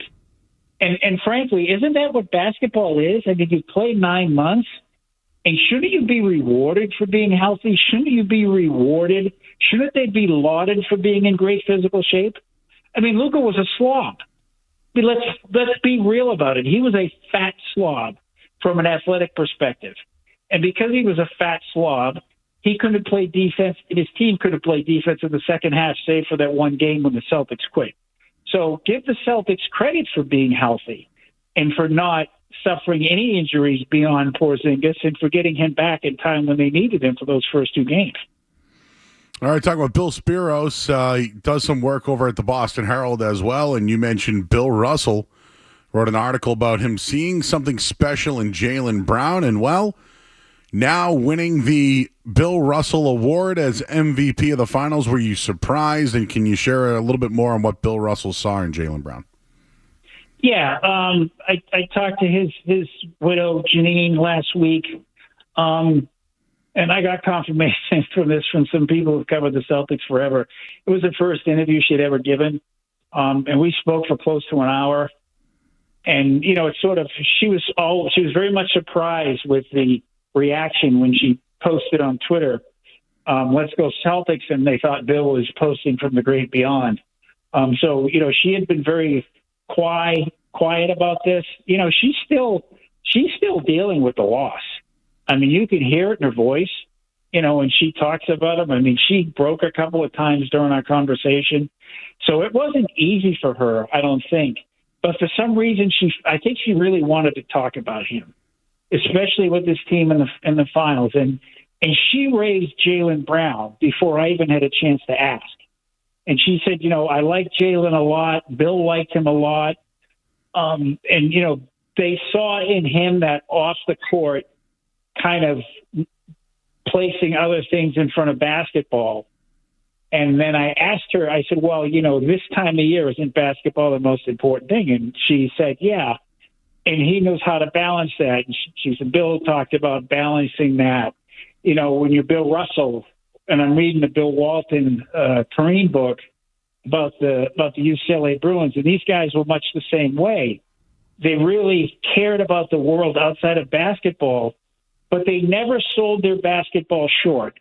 Like Bill Walton was a tremendous competitor and was very, very much protective of his role as being the best center in the game. And Kareem was the same way. And Bill Russell, remember when he passed away, the first thing they said was, he won 10 championships, 11 championships. That's what, as great as these men were off the court, they always spoke first about winning, about being champions. And with Jaylen Brown, he didn't have that until this week, and now he has that. So I think what you're going to see between him and Jason Tatum is you're going to see a lot more of Jaylen Brown. You're going to see a lot more of Jason Tatum, but they're going to be in different spaces. Jason Tatum is going to be doing ads for Nike and SoFi and Ruffles and whatever else. Jaylen Brown is going to be doing that. He's going to be much more in the social space, the social justice space. But now that they've won championships, they're legitimate in doing whatever else they want to do. And it's interesting because I think these two guys, as close as they are on the court, I think they're totally divergent off it. And I think we're going to start to see a lot of that this offseason. All right, it's Bill Speros. You can check out that article over at the Boston Herald. Also writes for bookies.com. Big day in Boston tomorrow when it comes to some gambling stuff. You want to get us caught up on that? And by the way, what were some of the numbers last week? Big numbers, right, for the city? Yeah, well, we saw about, I was comparing May to May, right? May last year to May this year. And the handle was up about 29%. Wow. And part of that was because the Bruins didn't play in May last year because they got eliminated in the first round. And this year they played in the second round, which was in the month of May. And then, of course, you had the Celtics. The Celtics pulled in a ton of action. The books don't normally release, state-by-state breakdowns of how much money was bet on the Celtics. But the people at DraftKings told me they were getting monster numbers on the Celtics in terms of sentiment. Probably close to 80% of their money on these money line and straight win bets. And of course, I think the books did well on a lot of the parlays. Tatum went under, I think, in most of his. Brown went under. Luka went under, I think, in all 5 games, if I'm not mistaken, or maybe at least 4 of them. So I think they won some money on the parlay end of things. But they took a major hit in the futures market. The Celtics carried about 80% in terms of each game. And they had a good 20 to 30% of the futures market at starting at plus 280 all the way down to, the close of probably minus 270. What were they the other night? So there was a lot of futures money bet on the Celtics all season. So the books lost some money there. I think they did pretty well on parlays and probably broke even on the finals overall. Tomorrow in Mass Gaming Commission, 3 things to look for. Bally's, I've been getting a lot of emails about Bally's. They're going to have their house rules approved tomorrow, which is sort of the last step they need to launch. So we'll probably get a launch date on them tomorrow, be sometime in the next month. So Bally's will be available soon. You're going to hear some more tomorrow about the Reese Davis risk-free investment remark, reminiscent of the can't lose parlay with the Barstool boys. Mm-hmm. They're going to decide tomorrow how to proceed with that. I think what's going to happen is they're going to have a full-blown adjudicatory hearing, and eventually they're going to get fined probably a good amount of money. I'm not quite sure they're going to suspend the license, but they're going to come really close. And then we're going to hear some more about player limits tomorrow, how they want to handle that. Because the books, as you know, they all no-showed last month when they were supposed to have that meeting. So they're going to talk tomorrow about the player limits and how to handle that. So what's going to happen there is they'll probably call another public hearing, and the books will show up this time if they know what's good for them. Wow. Well, that's going to be an interesting situation there. We'll keep our eyes on that for sure. Bill, you're one of the best historians I know when it comes to sports. We've had a big bunch of losses over the last couple of weeks, right? Bill Walton, Jerry West, Willie Mays yesterday. Who is the greatest living legend going right now, in your opinion? Well, are you talking baseball? I don't know. I guess we could break it up by sport if you want. Well, I'm at an AP Sports Convention here in Charlotte, and the guys I went over this game with, we were talking about baseball, and for baseball, and across all sports, it is a really tough call right now because this is the first time it's sort of been wide open in our lifetimes. You can go back to, when I was young, you still had all the greats from the 40s and 50s around.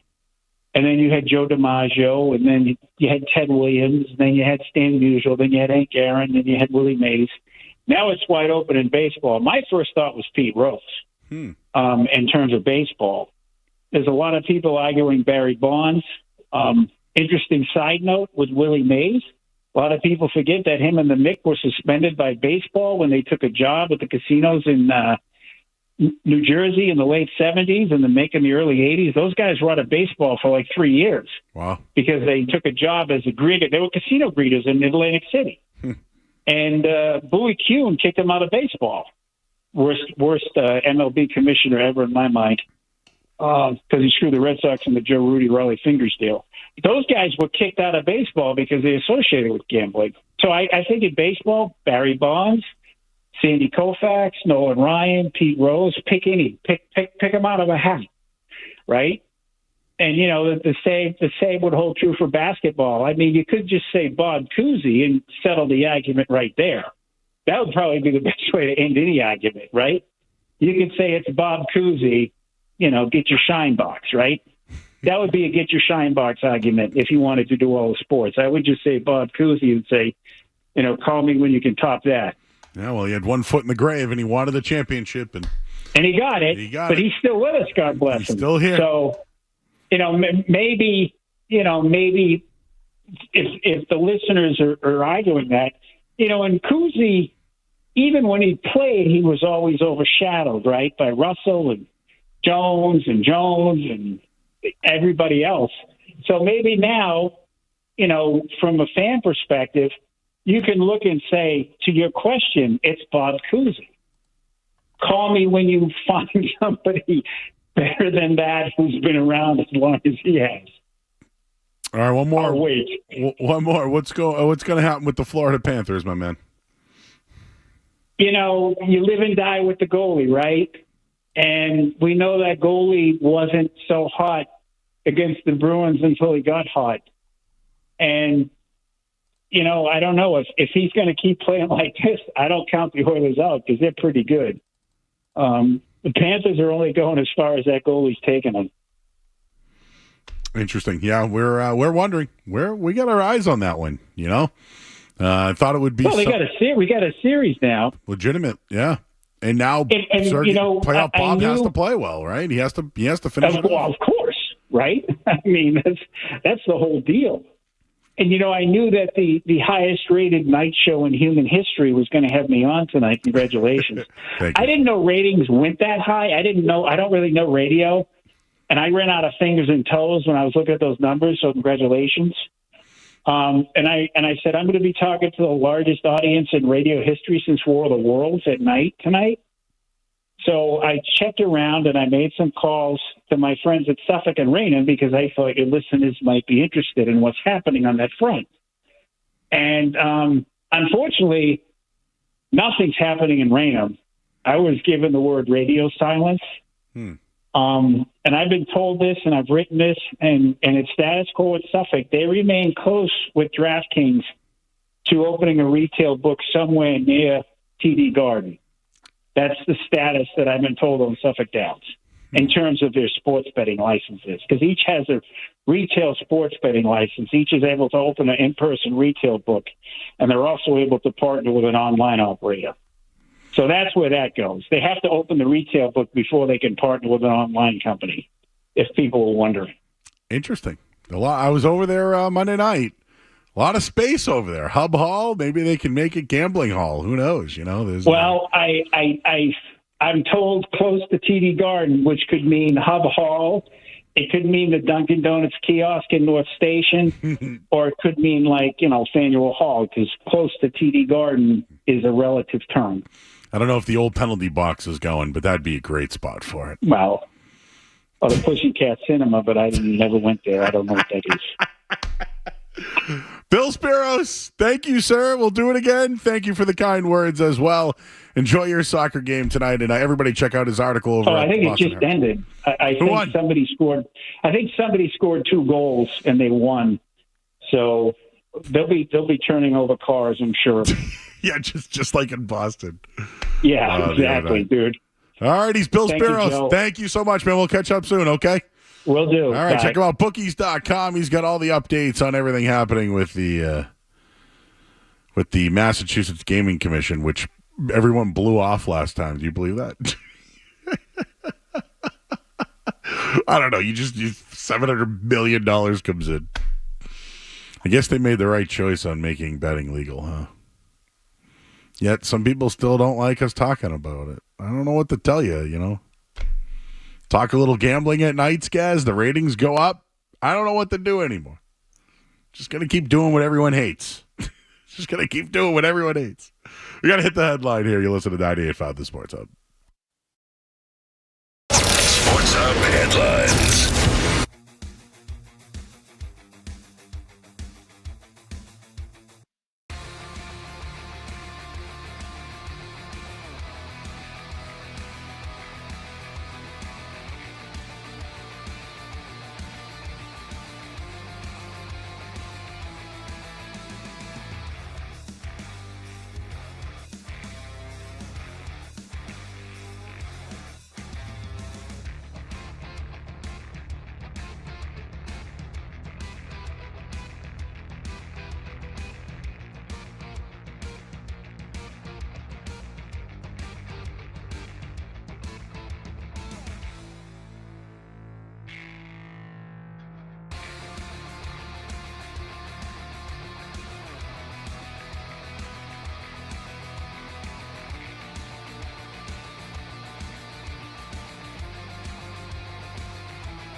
cool off for a minute, so let's talk hockey.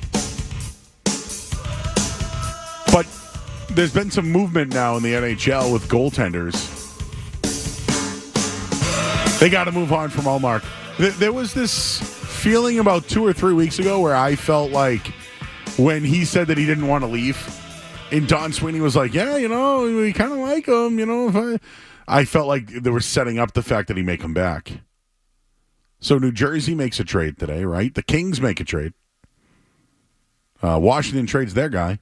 So what's next? Ottawa seems to be interested in Linus Ullmark. Sell him. Just do it. Just do it. Package sounds pretty high. Potential first-round pick and a player? In. Move on from this guy. Do it. It's time. And I get it. It was the identity of the team last year. That's why they were able to be the seed that they were. It took until the final game of the year to fall and drop a seed. Just do it. I don't know if I can do another year of Ullmark here as the backup.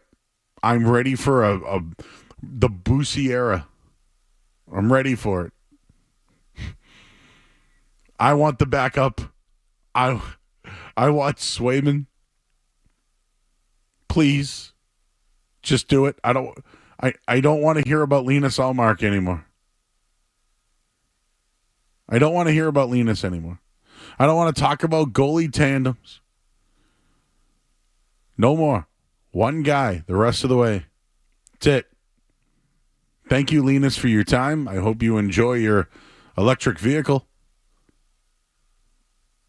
But just if Ottawa wants him, don't hold out for the best deal either. I know you got to get something in return. I know.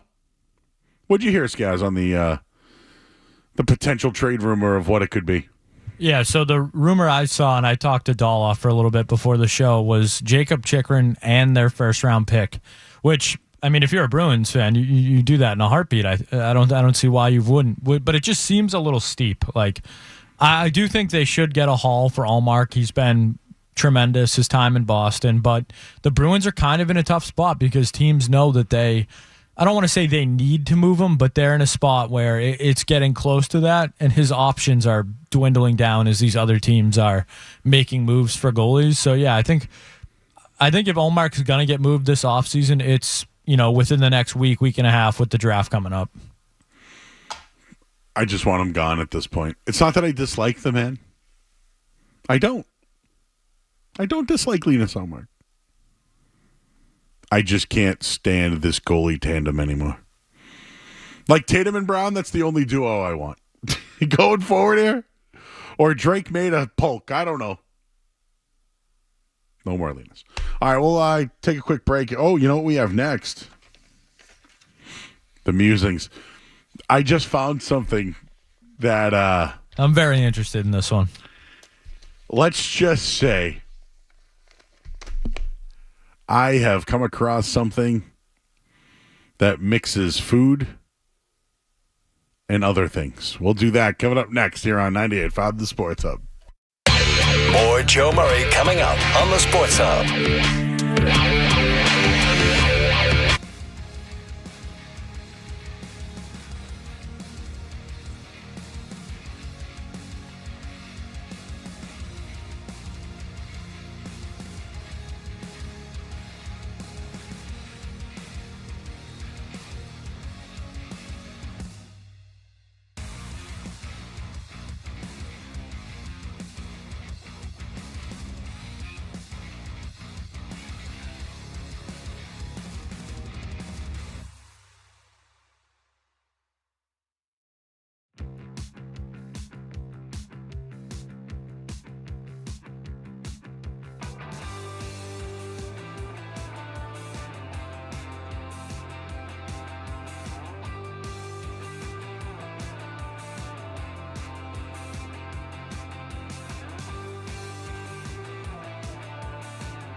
You want a random take? Murray's got all sorts on stuff in the world unrelated to sports. So sit back, relax, and get your mind in the game and listen to the words of a grown man complaining. All right, Murray's musings here. Always a number, Joe. All right. What would it cost? So I've told you this before, but when you grew up in the city of Boston in the summer, they give you a summertime job. You know, you do like, like landscaping or Like whatever. Parks and Rec or something. Exactly. And so one of my colleague workers at the time was like, hey, and I can share these stories now because they were over 20 years ago and Mayor Menino is no longer with us. So thank you, Mayor Menino, for all those summers. We would basically one day it was, hey, we don't want to work. If we jump into the Charles River, will you pay us for the rest of the summer? I got poison ivy. I got paid the rest of the summer. But let me just tell you, jumping into the Charles River, you're gonna. Joe, I don't think you got poison ivy from the river. Listen, I do. Just take my word for it, bro. There's poison ivy in the river. Dude, just take my word for it. Anyways, we got paid for the whole entire summer for jumping into the Charles. True story. That's worth it. The whole summer. Absolutely worth it. I had poison ivy the whole summer. But I didn't have to work. I got paid. True story. The city of Boston before the 2000s. Nobody will get it. It's just no. What else? No. Who? Do not jump in the Charles. No. No. No. Hey, yell at a dog. No. What about the Mystic River? Would you jump into that, Christina? Thumbs down. Somebody had to last year because, I don't know, the train went on fire. Out on the Mystic, out on the Charles, and out on the Quincy Quarries. I'm losing my voice. It's been a long week. Out. But it's so hot, people are jumping in the Charles, bro. Nope, not me. No. No.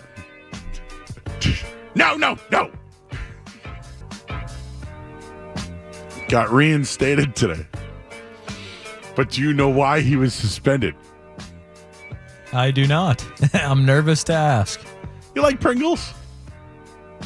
I haven't had a Pringle in a long time, but sure, Pringles are fine. When you eat Pringles, do you stick your hand in it or do you like drink it? Yeah, like slide them out. I'm not. My hand doesn't really fit in a Pringles jar. You know, I turn into the Captain Hook, except I'm Captain Pringle. Okay. Well, let me tell you about the 75-year-old lawyer and what he did with the Pringles. So he was a defense lawyer, and he would go up against other companies or whatever. And so as in a Pringles container, and then throw it out of his car at the people he was going up against, poop bags, like dogs or some sort of other. Who fires poop at a Pringles can? Who poops in a Pringles can and then fires it at their opponent?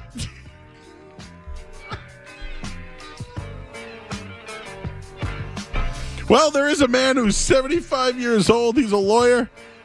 He could have hung him up. But you know what he said? I'm coming back. Jake Blacksley wants to make a return to lawyering after 75 years old as the Pringles can poop guy. The Ohio attorney, who's been disciplined for pooping in a Pringles can and tossing it into a parking lot, got his law license reinstated on Tuesday. He served 6-month sanction that the Ohio Supreme Court imposed in November. The court said Tuesday that Blacksley had complied with the conditions, including no further misconduct, to get his license back. Now, I'm not sure he, needs to come back to law. But what other tactics will he go through now? Who fires poop at a Pringles can? Who poops at a Pringles can? That has to be a skill. 75-year-old man pooping in a can? It's an agile 75-year-old right there. Some good aim. That's what I'm wondering. Is it him? Or is he like, You think he's outsourcing the poop? Having dirt on somebody. I will never look at a Pringles can the same ever again. And then they have those little mini ones too, Oh, boy. You got assigned a court-appointed defense attorney. Who is it? Oh man, it's the Pringles poop guy. Blacksley the I Pringles think I'm screwed on this case. It's the Pringles poop guy again. Well, the reason why I have this one is this story originally I saved it but never used it. And but a guy got suspended for throwing Pringles poop cans at his opponents. But what happened was I saw the story come back up today that he got back. You'd hope he could retire at that point, but I guess maybe if you're pooping in a Pringles can, you're not making the best decisions out there. I mean, if I'm Pringles, I want to reach out to the guy. They may need a spokesperson, right? They're going to be doing some serious PR. I mean, maybe does this guy have a mustache like the Pringles guy too? Need to hook this guy up with the pickle bandit.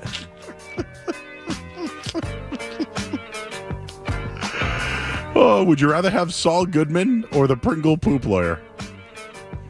Give me Saul. I think I'm Team Saul. His hands are clean. I can see Saul Goodman's done some stuff like that.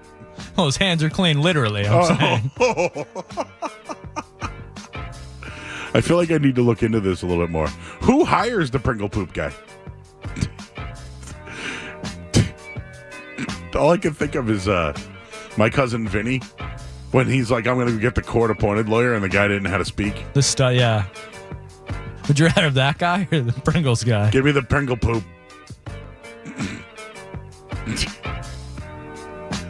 I don't mean to bring up the poop. It's just that's funny.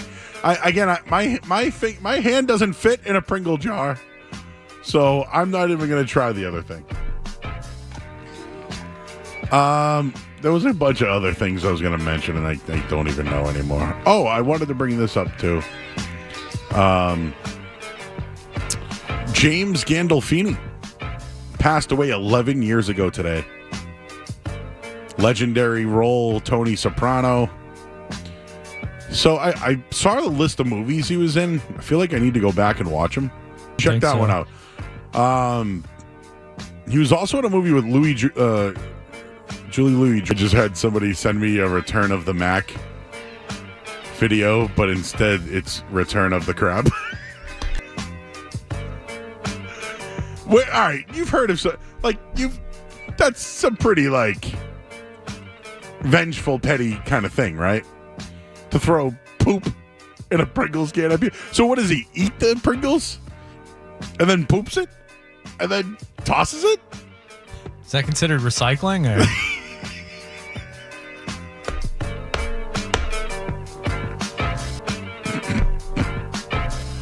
All right, we have birthdays today, right? I know we had some of those. I'm sorry, my eyes are watering from laughing so hard. You ever do that? You ever cry because you laugh so hard? So good poop story will do that to you. I mean, I love who doesn't love talk about reusable cups? I'm not reusing that can. I'm not reusing the Pringles can either. Feel bad for the can. Felicia Rashad, 76 years old. This is Huxtable. Ann Wilson, 74 years old today. Kathleen Turner, 70 years old today. Paula Abdul, 62. Damn. Zoe Saldana, 46. Rapper Macklemore, 41. Is he still going? I don't know. going to say that I don't believe Paula Abdul has ever done that. I don't know.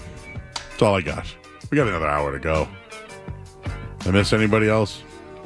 I think you got it. I'm curious. Is there anybody out there that's done this Pringle thing? Joe. Putting out the bat signal for that? The crap signal? Sure, people have lit poop on fire before, rang a doorbell. Yeah, and walked the over. old doorstep, yeah. But why not light the Pringles can on fire?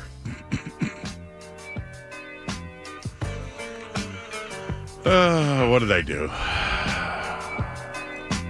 Starting to feel better, though. Can you tell? Last night at this time, I ate a meatball sub that went wrong. All I thought of all night was it the meatballs? Was it the cheese? Was it the sauce? Was it me? Ugh. At this time last night, I was not good. All right. There's your musics for tonight. Don't jump in the Charles. How about that? Would you rather jump in the Charles or be forced to poop in a Pringles can? I'm jumping in the Charles. I'm taking the latter. You can only choose. You got two of you here. You can only choose one. I'll take the Pringles. All right, we got to hit the headline here. I'm Joe Murray. From the top.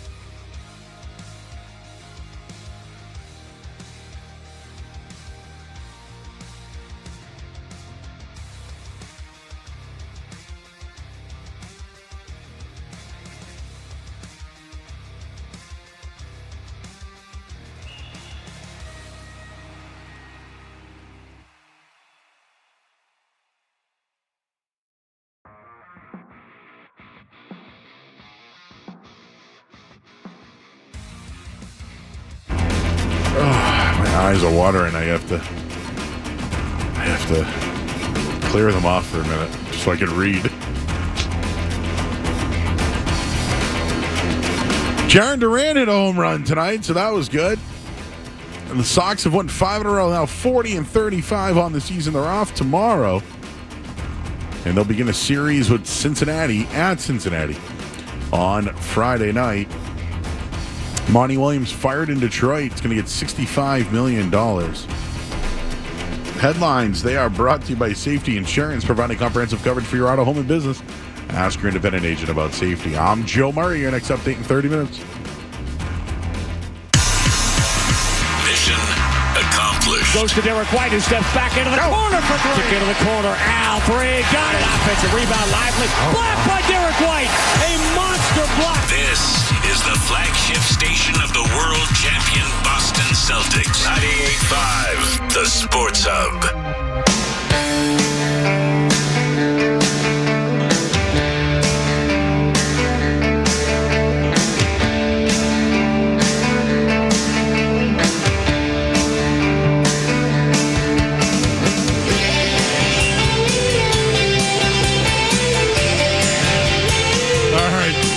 Final hour of the show here.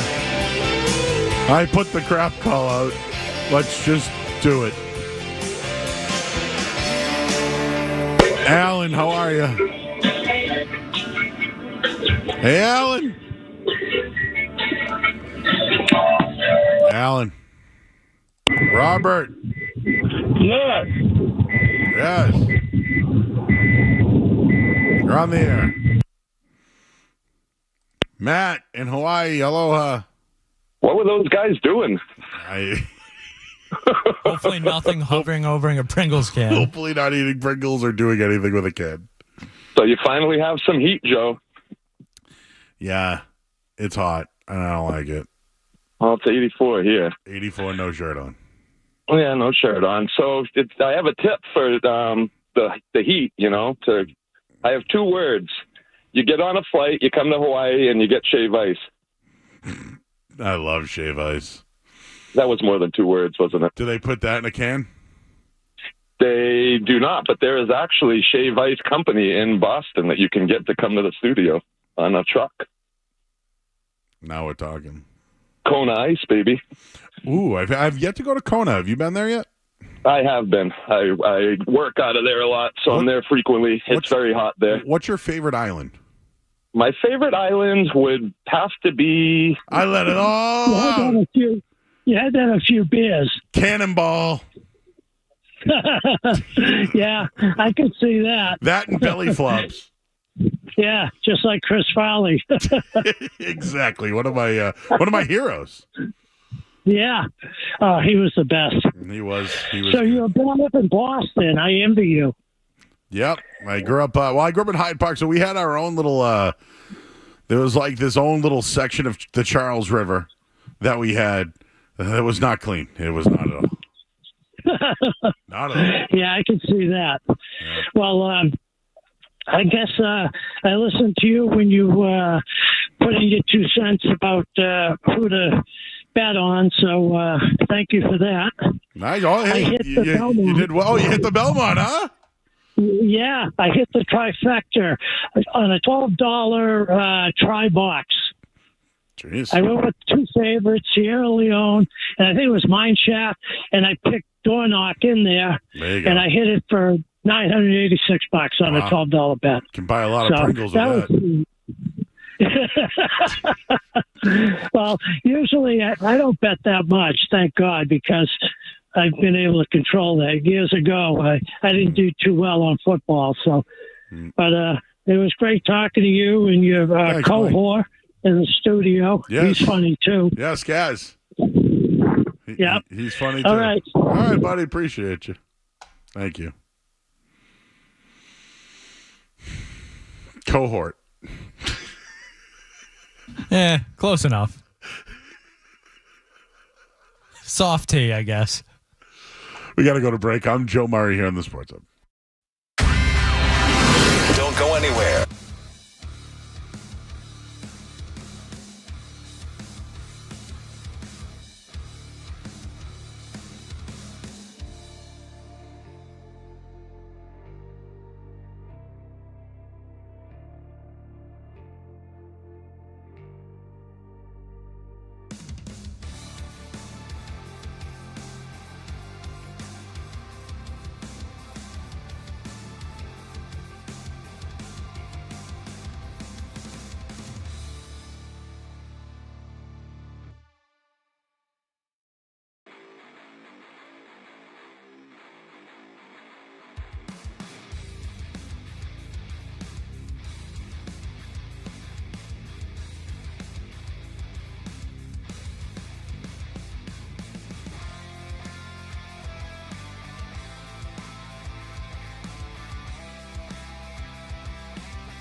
for a franchise in the NBA to like publicize how much they're going after banner 18 is crazy. Like that's not standard practice in the NBA.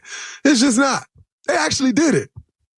I got nothing but respect for that.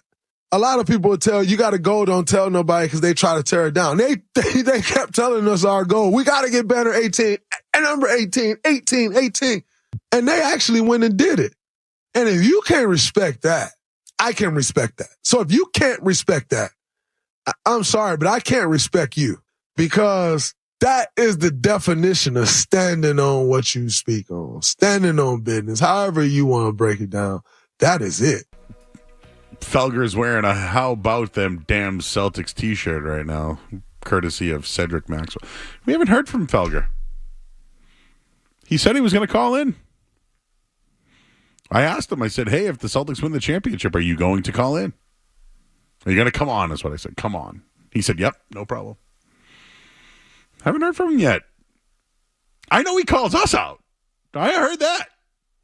By the way, I didn't hear it myself. I just, I didn't hear it either. But people have told me. I get texts. Yeah, I know. Yeah, I get it all the time. Oh, yeah. Felger's going to come on. We were mentioned in the opening segment today. That's some top billing. Oh, for is that us. really? Really? Yes. I heard around 2:15. I think. Oh, I take did that not. time slot. I did not. But why? My whole thing is, we were right. But that's my whole problem. That's my contradiction to Mike all the time. Whenever I talk to him, he'll tell me it's the Joe Murray cul-de-sac. I will tell him it's a him problem. Like if I told you that the team can win by blowing everybody out and call them front runners, he looks at it like it's a bad thing, and I was right. I don't care what you think. People have been that show has been making up things for years, but yet I'll make up my own words too. They were front runners. Nobody beat them. They beat everybody they played and dominated them. And that front running style did win a championship. I'm not going to belie you, but just, I don't know, you literally disrespected me, and then you threw a Kobe Bryant's overrated in the mix. I almost lost my mind that day. I have it. I can send it to you if you want me to replay it. Oh, I remember it. Then they did this whole email thing about Joe Murray. Yeah, he's driving me crazy. What does he know? I don't know. I told you it was going to be, I'm doing a victory lap now. Oh, yeah. I told you it was going to be Celtics, and I told you it was going to be the Mavs. I told you the Celtics were going to win 5. I told you Jaylen Brown was going to be the MVP. I almost gave you the final score, damn it. What were we right about? What? We nailed it. We told you they were going to beat everybody and kick everyone's ass. And they did. I told you Mazzulla ball works, and it did. What did we say that was wrong? Pick guys are calling us, telling us how much money they made listening to us. I even gave you horse picks. But green teamers, brother. Green teamers. Joe and that little green scaz. I got a lot of texts that day. That one cracks me up. That little green fella. That little green scaz and the big leprechaun Joe. And now we poisoned Cerrone. Some people would call us green teamers. I would just simply call us right. That's what I would say to Mike in the hallway. I'd see him. I go, you can think whatever you want. How about those Milwaukee Bucks, huh? Just remember that we were right. You guys are the ones that said they can't win close games. And I know you have a show to do today. I have a show to do tonight, too. You look like a damn fool in that shirt.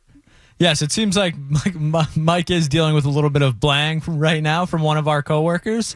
I think the great Cedric Maxwell has brought some apparel for Mike. I will tell you this.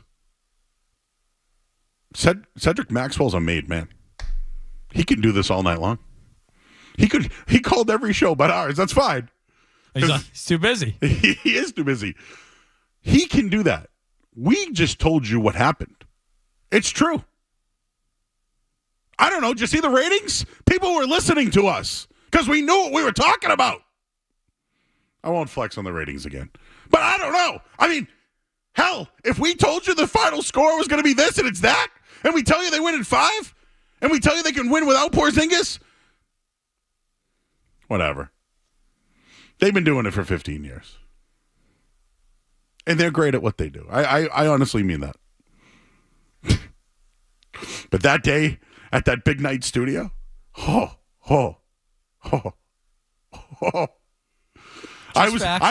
was there in that big night studio when they won the championship, Skaz. I got PTSD in there. You're right. Just facts. Not math. Not analytics. Facts. Not opinions. I've heard that before. Have you ever heard that before? Fact, not opinion. Have you heard that before? Fact, Celtics NBA champions. Opinion, they're not going to do it. Fact. Oh, remember when they said that if they win, it won't count? I sound real petty right now, don't I? You sounded like one Taylor Swift, Joe.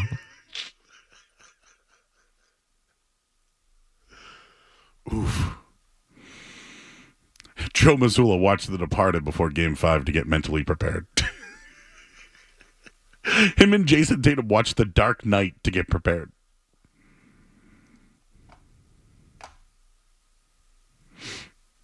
Anyways.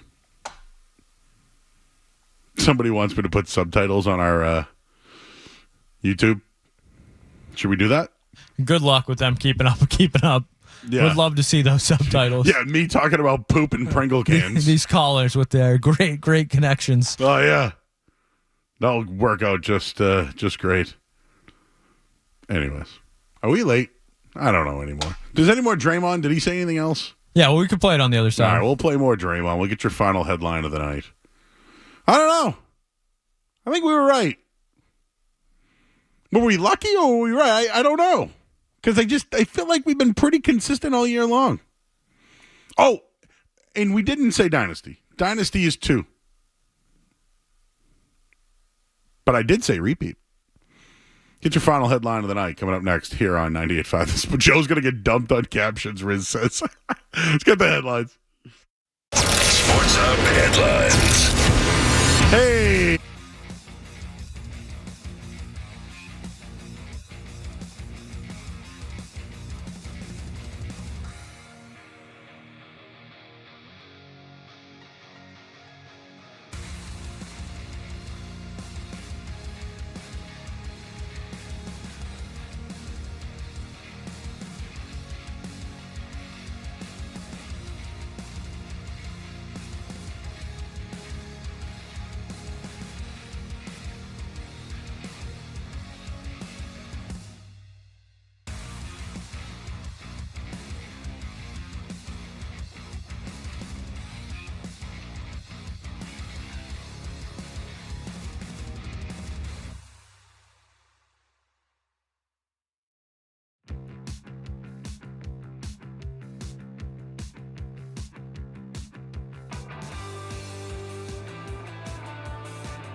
to me. He said, I don't know what I thought this was going to feel like, but whatever I thought is way better. Like, it doesn't even come close to what I actually thought it would feel like. And, like, the thoughts that you have of winning the championship are pretty, like, you know, it didn't come close to what I even thought it felt like. Like, it's way more. And I just called him, number one, to say congratulations.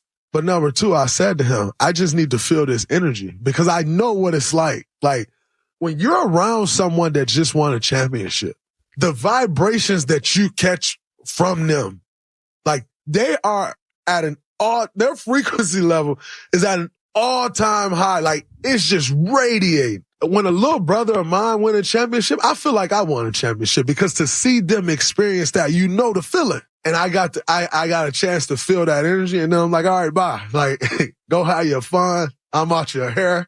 I wanted to see your face and say congratulations. I'll talk to you later. Have fun. Like, we was on FaceTime. The energy that I felt coming through a FaceTime was absolutely amazing. The guy who's calling out the Celtics, they haven't done anything yet. And they win one, like, all right, dude, you could have just said you called and congratulated them. You needed to feel the vibe, right? Because you're not getting any now? Because you get thrown out of more games than you play these days and suspended? Sorry, that's a personal jab at Draymond. But still, you talk so much trash about the Celtics. You did. Like, Draymond, you're a player who plays in the league and then goes on the booth and talks crap about your, like, colleagues. I wonder how Tatum took that call. He was like, oh, look who's calling. That's what I would do. I'd be like, Skaz, look who's calling right now. I'd be like, what you going to say now? What you going to say now? But Draymond's probably like, we going to win another now? He's got the right to do that. He does. But before they won one, it was like they were nothing. They're nothing. Did you see the guy chirping Charles Barkley maybe a week or two ago about him not winning a ring or whatever? Yeah, like a TikTok troll. Like, yeah, I don't pay any attention to that stuff. It's just some kid trying to get clicks on the internet. There are some guys I'll look at and be like, Malone and Barkley, and I'll be like, they never won one, but they were Hall of Famer. They were just like I'm like, all right, I wouldn't put up with that. Like, that's a tough one. But Tatum and Brown, I mean, they're at the age where people win. They're also at the age now where they're in their prime. And they're going to continue to play. What could slow them down? Let's talk. But I think the Brown-Tatum dynamic, can they work out together, is a real conversation. Not for today. But it will be a real conversation. No, in terms of what? Let's hypothetically say they win 2-3. Let's just say it. It would be in their best interest to stay together. But what if one of them wants to do something different? I think you could say that about any, championship team, and obviously things change, anything could happen, but I think Jason Tatum and Jaylen Brown are unique superstars. They are not your normal, not even just NBA superstars, but just sports stars in general. Like, you mentioned it earlier, I don't know if it was on or off the air, but when they went down to Miami, like, their families were with them. Like, it was a family affair. Jalen's talked about, like, his family members watching Deuce, babysitting Deuce. Like, they get it. Like, I think early on in their careers, I would have been more on your side that, yeah, they might break up. Well, they were two wing players who just see what they didn't can have do. an identity yet. They didn't. But I think Jalen has shown, countless times his investment in the city outside of basketball he's and so philanthropic inside of basketball. Yeah. So I just think the Celtics are so lucky to have those two guys who, they don't say anything wrong. They don't do anything wrong. Like, SVP said it the other night that, they might be boring to some people because they just play basketball and take care of business. And, if that continues to be their mindset and they know that they can win together and they can accomplish, great things together. We know Michael Jordan never won a championship without Scottie Pippen. Like, there are countless guys. Kobe needed Shaq. He needed Pau Gasol. Like, we see this time and time again. Like, there is history to back up that them staying together benefits both of them much more greatly than if they ever separated. And I think they have that mindset and are aware of that, which a lot of superstars aren't.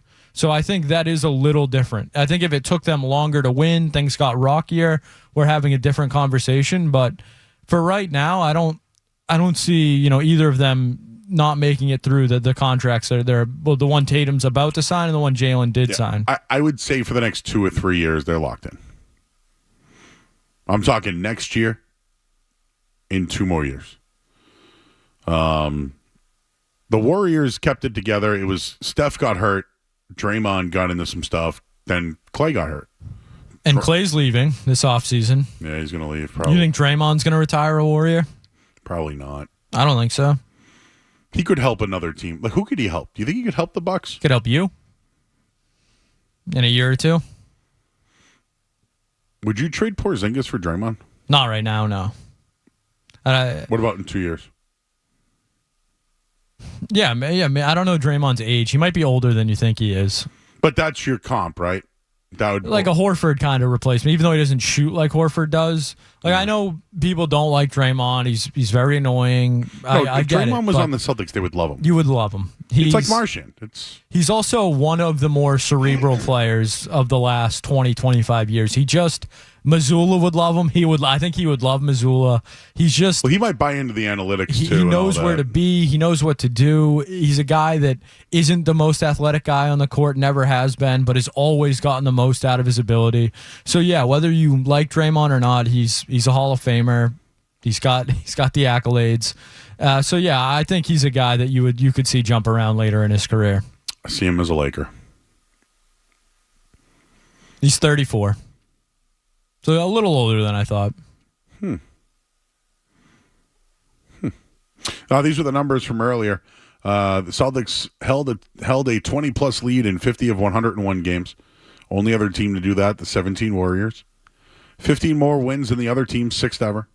792 win percentage, second to the 86 team. Outscored opponents by 11 points per game, 5th best plus-minus ever. They won games by 50, 40, 30, and 25 points. Only team ever to do it. Looks good. Might be one of the best of all time. Might not see it now, but you may see it one day. We'll tell you what's going to go on tomorrow night here on 98.5 The Sports Hub. More Joe Murray coming up on The Sports Hub.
be doing many more midnight shows, so it's good for us.